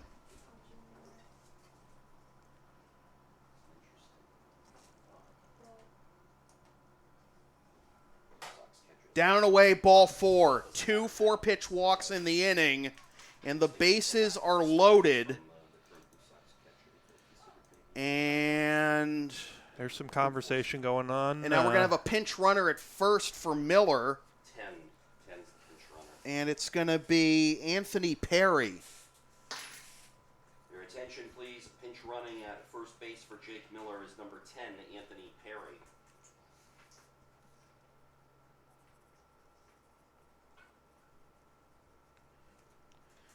So the go-ahead run at third, and now here comes Rick DeAngelis, and it looks like it's Manny time. So Junior Pena exits after a strikeout, 2 walks, and a single. He is responsible for all 3 runners on base. Here comes Manny Del Carmen to try and keep it a tie ball game.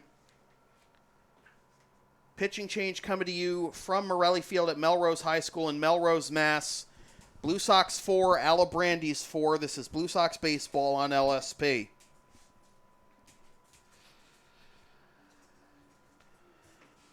You can follow LSP on the web at localsportsproductions.com, Facebook, Twitter, Instagram, Patreon, and Teespring, LSP37, Snapchat, LSP Media, and subscribe to the LSP YouTube channel. Rick wants to make sure everybody's at the same page, so let's bring the catcher out too. He's pretty important here. Wonder how much he's actually caught Del Carmen during the regular season, though. So Not often. Okay, so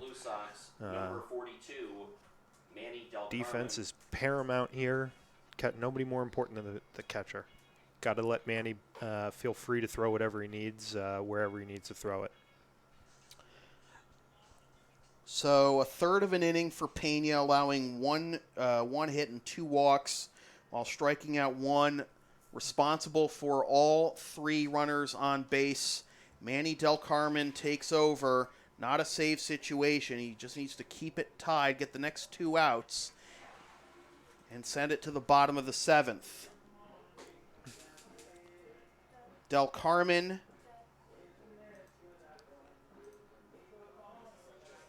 4 appearances, 4 saves, 3 1/3 innings, 3 hits, no runs, 1 walk, 5 strikeouts. Entered with the bases loaded and 2 out last night and got a 3-pitch ground out. That was with a 4-run lead. Right here, much more precarious.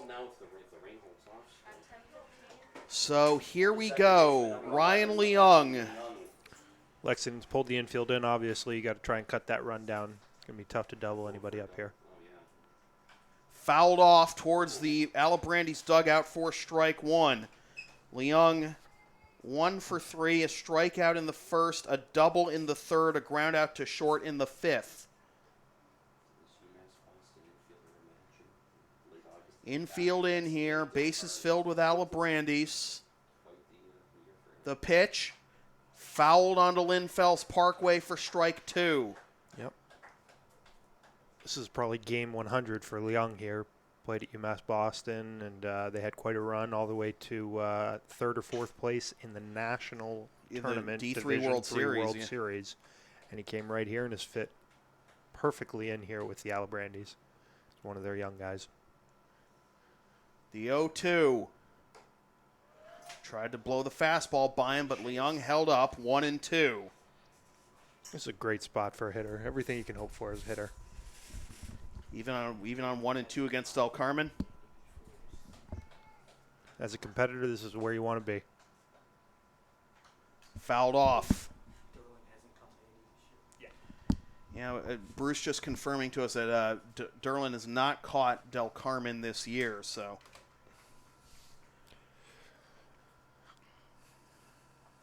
You got Juba at third, Barrett at second, Perry at first. The 1-2. Swing and a miss. Or no, he fouled it off. Wow. Wow. Oh, he had him badly fooled there. Yep. And he just barely got a piece of it. That thing dropped. Wow. And now Rick DeAngelis coming out to argue that Leung did not make contact.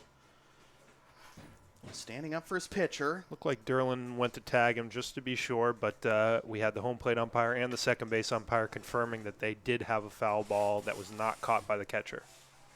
Foul tip. So it Leung remains stays 1-2. Leung stays alive.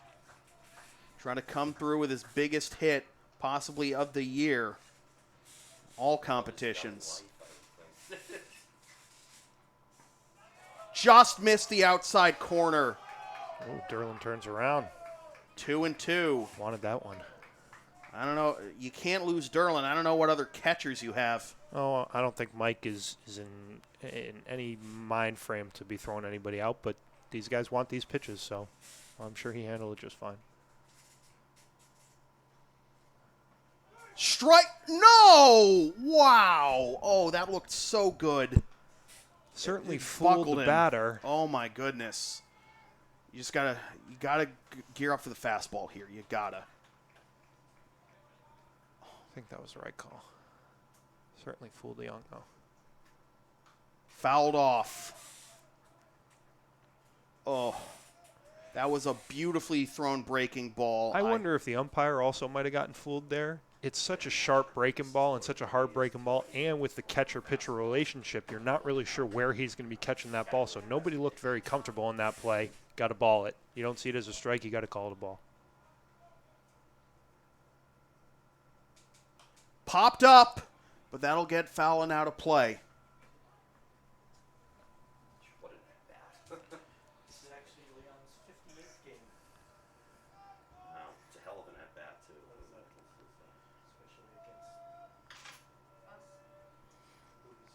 against us. Leung, Oh, Zach, 3-2 count. Del Carmen comes set.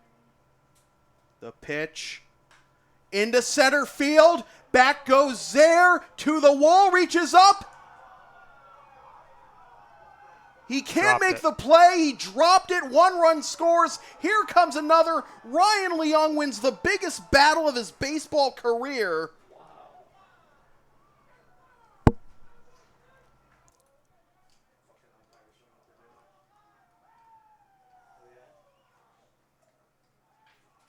And the Alibrandis lead 6-4. the left fielder, number 28, J.P. Songen.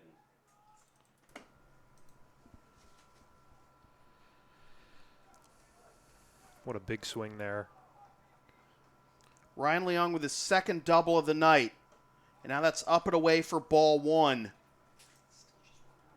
Still only 1 out in the inning as Juba and Barrett come home to score. Perry advances to third. This is popped up. That's a fair ball. 1 run scores. Holding at third is Leung. It's 7-4. And I said at the start, JP getting the opportunity here in the championship series Drives in a run with a little Texas leaguer over the third baseman's head. The third baseman, Big number hit for him. 17, Matt Henriksen. Songen with the big hit to put the Alibrandis up 7-4. Plating Perry, Leung to third, and now Matt Henriksen. Skips away. Here comes Leung, the throw. Safe. Wild pitch, and it's 8-4. Play. It kind of stopped halfway down the line.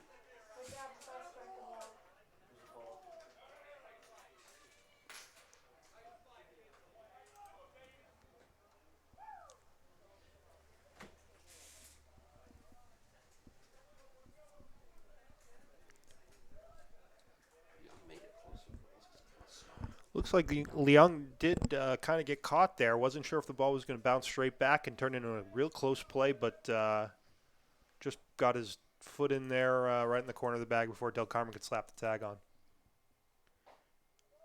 In there for strike one.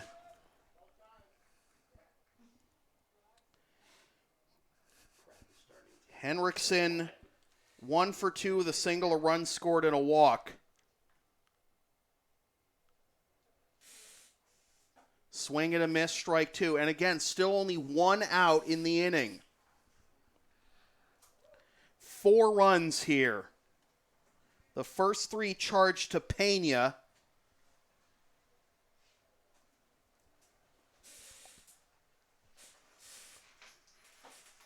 Up and away for ball 2.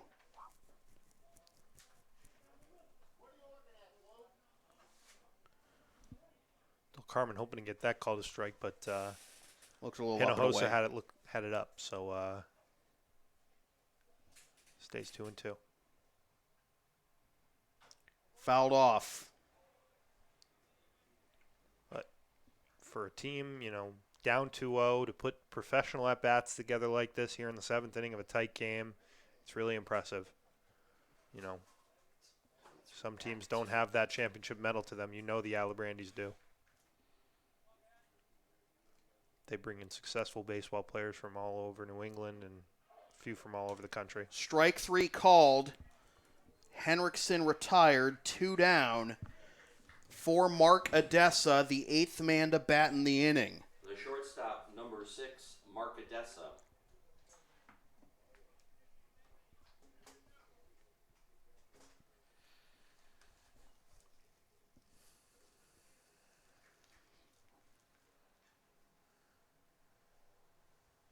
Swing and a miss, strike 1. In the bottom of the 7th, the Blue Sox will have the top third of the order due up: Barboza, 80, and Curley. Del Carmen delivers outside, ball 1. Well, if the Blue Sox lose this game, it'll be their first loss in the championship series since Game 5 in 2014 against the Chiefs. This is grounded to the right side. Wolf's got it, and the side is retired, but the damage has been more than done. 4 runs score on 3 hits, no errors, and 1 left after 6.5. Closing time for the Alibrandis, while the Blue Sox need 4 to tie and 5 to win. It is the Alibrandis 8 and the Blue Sox 4. This is Blue Sox baseball on LSP.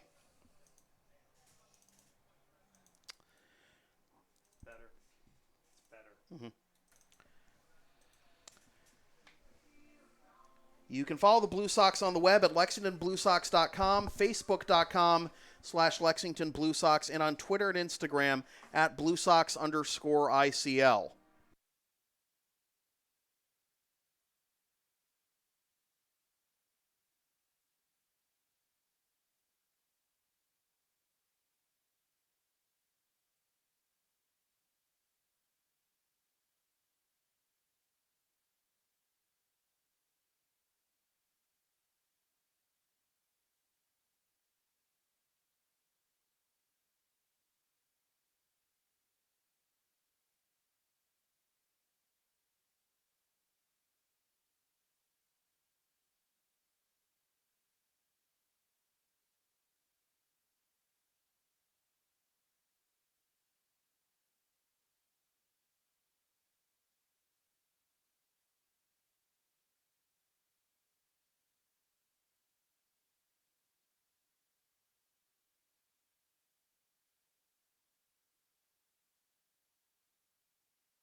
So it is now James Cramfin's game to win, and Aaron Barboza will lead things off here in the bottom of the 7th. The Blue Sox needing 4 to tie and 5 to win.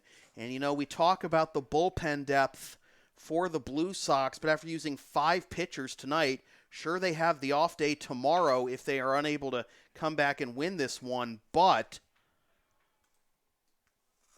what is going to be the status for the pitching staff on Friday? It's a really good question, Sam.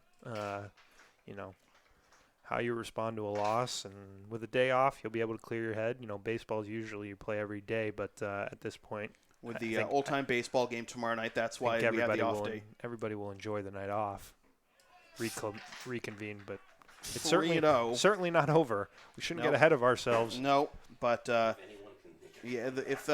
starting at the top of the order, you got the top of the order here, and I know they also have 1 or 2 guys on their bench that they might need to go to if they need them.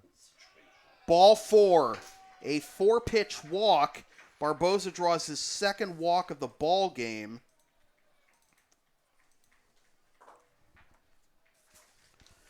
He's on base for the 3rd time. And now Kyle 80, who is 0 for 2 with a walk, a run scored, and 2 strikeouts. It's an interesting position for Cramfin. Only made 3 appearances during the regular season. He's shown some good stuff. Nearly hit him for ball 1. Shown some good stuff, but this is a big situation here. Even with a 4-run lead, you don't want to get complacent. You got to go right after these hitters. Got to see who's available on the Blue Sox postseason roster for pitchers. 1-1. Let's see. Scanlon, McGowan, Freeberg's on the roster. Eddie Campbell, Nate Espelin. That'd be an interesting Kelvin name. Guzman. Seen him. No, he's no Espelin. This is Nate Espelin I'm talking about. Quite a good career at Sean Belmont High Mahan. School. Don't know if he's lengthened out to go 5 or 6 innings, but he's got some quality stuff to him. 1-2 the count. 280 outside for ball 2. So the Blue Sox do have options. It's just a matter of, and let's see. You want to see how Gene Ellis feels. Dowie LeBron, Bill Christopher will have had 2 days rest. Yep.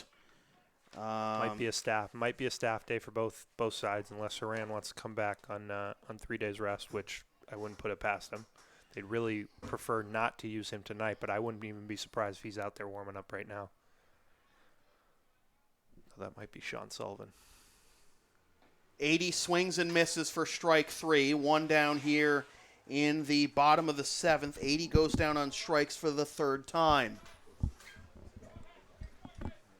The shortstop, number 4. And now Ross Curley, who's 1 for 3 with an RBI single, a run scored, a pop-up to second, and a strikeout looking.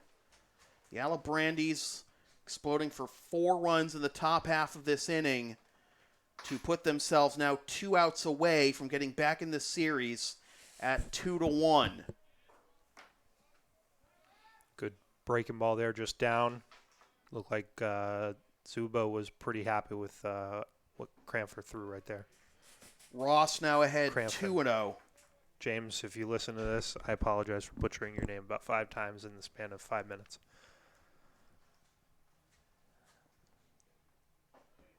Three and 0. Crampfin.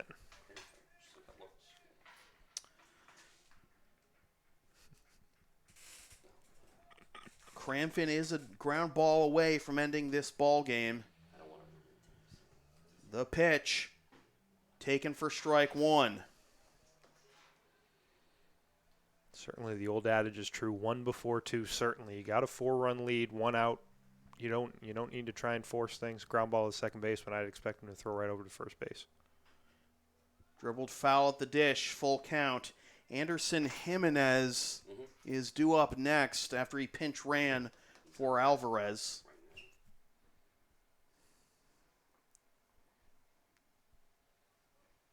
That would be Richie Burgos. That would be Derlin Tejeda. You don't want to give anything free here. Nothing is free. Let them earn everything they get here. Each base runner.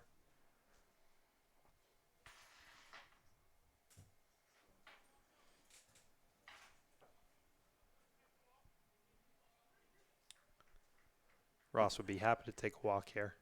You think Barboza would run here? Probably not. Yeah. This is grounded to the left side, to second for one. Double clutch on the throw to first. And they will get Barboza. Curley reaches on the fielder's choice. But there are now 2 down. And that brings up Anderson Jimenez. They got the double play ball they wanted. Leung took a second getting it out of his glove, and Barrett smartly came off the bag there to avoid any chance of the ball getting away. Still keep the force in play. Now we got 2 outs. Jimenez, the last hope for the Blue Sox here in Game 3. Pinch ran for Julian last inning and scored what was then the tying run. He's behind 0-1.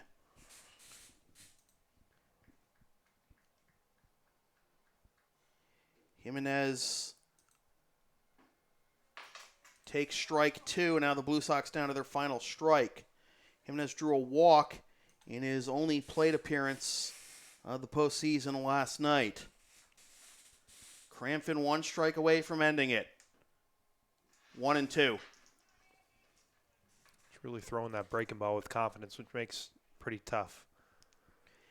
Jimenez against the Alibrandis in the regular season was 2 of 8 with a run scored, a walk, and 2 strikeouts.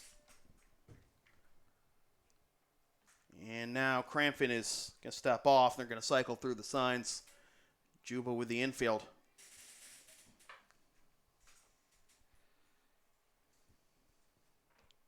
Crowd's on its feet. Ball 2. They might be. They don't want to sit. The seats are wet. Yeah.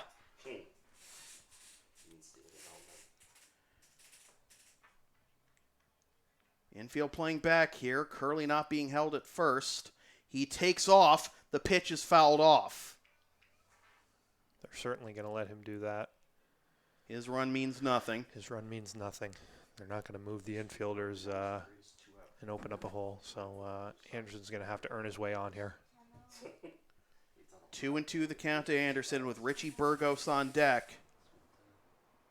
Time called.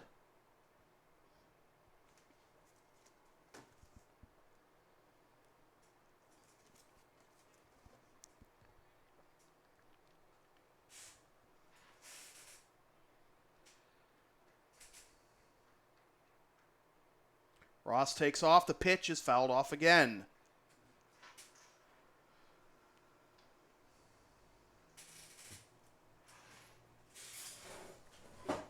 Cranford's going to just keep going right after him. How far can you hit this one? How far can you hit this one? I'm going to challenge you. If I miss with a fastball up or pull a fastball away, that's okay, but we're going to go right after you.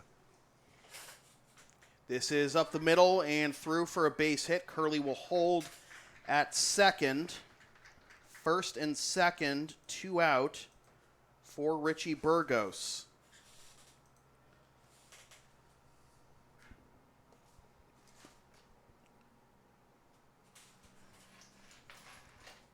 Now Sean Sullivan out to have a word with Crampton and Juba. As Anderson picks up his first hit of the postseason. You know, Richie's definitely a threat here, but you love that your team went out and scored 4 runs, so even though he comes up with 2 runners on, he cannot tie this game himself. So you can still attack him here. Try and get ahead with a fastball and see if he'll chase something when he's on the defensive. 18, Richie Burgos. Burgos 0 for 3 with a pop-up to second, a fly out to left, and a ground out to third. Crampton comes set, and the pitch taken for strike 1. It's Crampton's game to win. Junior Pena on the hook for the loss.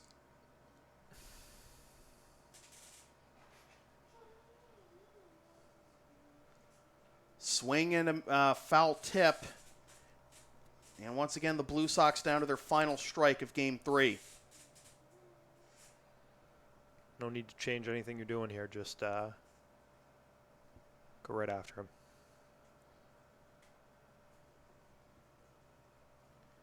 Curley at second, Jimenez at first. And the pitch. Low for ball one.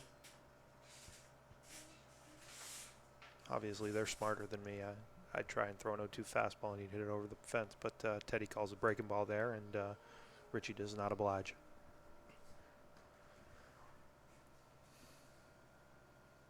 Curley getting a huge lead at second. 2-2.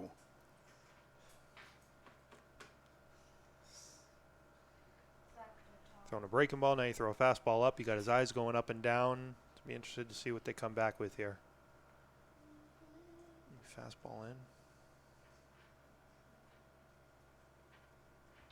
This is into left center field, and this will be caught by the center fielder, McGuire, and that does it. The Alibrandis issue the Blue Sox's first loss in the Intercity League Championship Series since 2014. It prevents a fifth consecutive Championship Series sweep.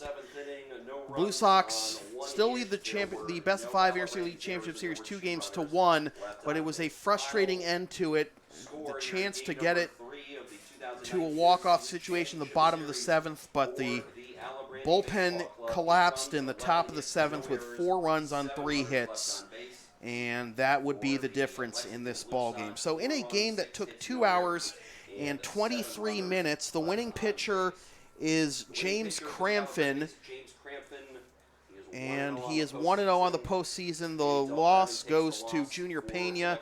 He is 0-1 on the postseason. No save. And the final totals for the Alibrandis: 8 runs, 11 hits, no errors, and 7 left. And for the Lexington Blue Sox, 4 runs, 6 hits, no errors, and 7 left. Our player of the game, got to give it to Ryan Leung. 2 for 4 with 2 doubles, and including the game-winning 2-run double in the top of the 7th. And the Blue Sox, well, they haven't been in this position much in recent years, actually taking a loss in the championship series. But I think the attitude that I'm sure Rick DeAngelis is going to tell his guys is, so what? You got an off day, clear your heads. We can get them Friday night, right? We're Lexington. I mean, that's what he's going to say to them. We're the Blue Sox. We're still the champs. They still have to come and beat us twice. We just have to beat them one more time. I'm sure they're going to have confidence in whoever they're throwing. They got quality arms, still waiting in the wings. So with a day off, be interested to see who each team comes back with. Yep. So with that said, this has been a presentation of the Lexington Blue Sox in association with local sports productions serving Greater Boston student athletes since 2011. Copyright 2019, unauthorized redistribution of any portion of this broadcast without the express written permission of the Lexington Blue Sox or local sports productions is strictly prohibited. A reminder that LSP is a proud member of the Avis affiliate program. Use the promo code on your screen or click the link in the video description to save 30% off your next rental from Avis. LSP's next broadcast Friday night at 7:40 p.m. with Game 4 of the Intercity League Championship Series between the Blue Sox and the Alibrandis. Watch the game live at localsportsproductions.com/live, then stream the game the next day at localsportsproductions.com/on-demand or on the LSP YouTube channel, or buy a DVD of the game at the LSP store. And be sure to follow LSP on the web, localsportsproductions.com, Facebook, Twitter, Instagram, Patreon, and Teespring LSP37, Snapchat LSP Media, and subscribe to the LSP YouTube channel. Once again, the final score from Morelli Field at Melrose High School in Melrose, Mass. is the Alibrandis 8 and the Lexington Blue Sox 4. For Sam Finn, my name is Sam Feely, reminding you freelance isn't free. Thanks for tuning in. You stay classy, San Diego.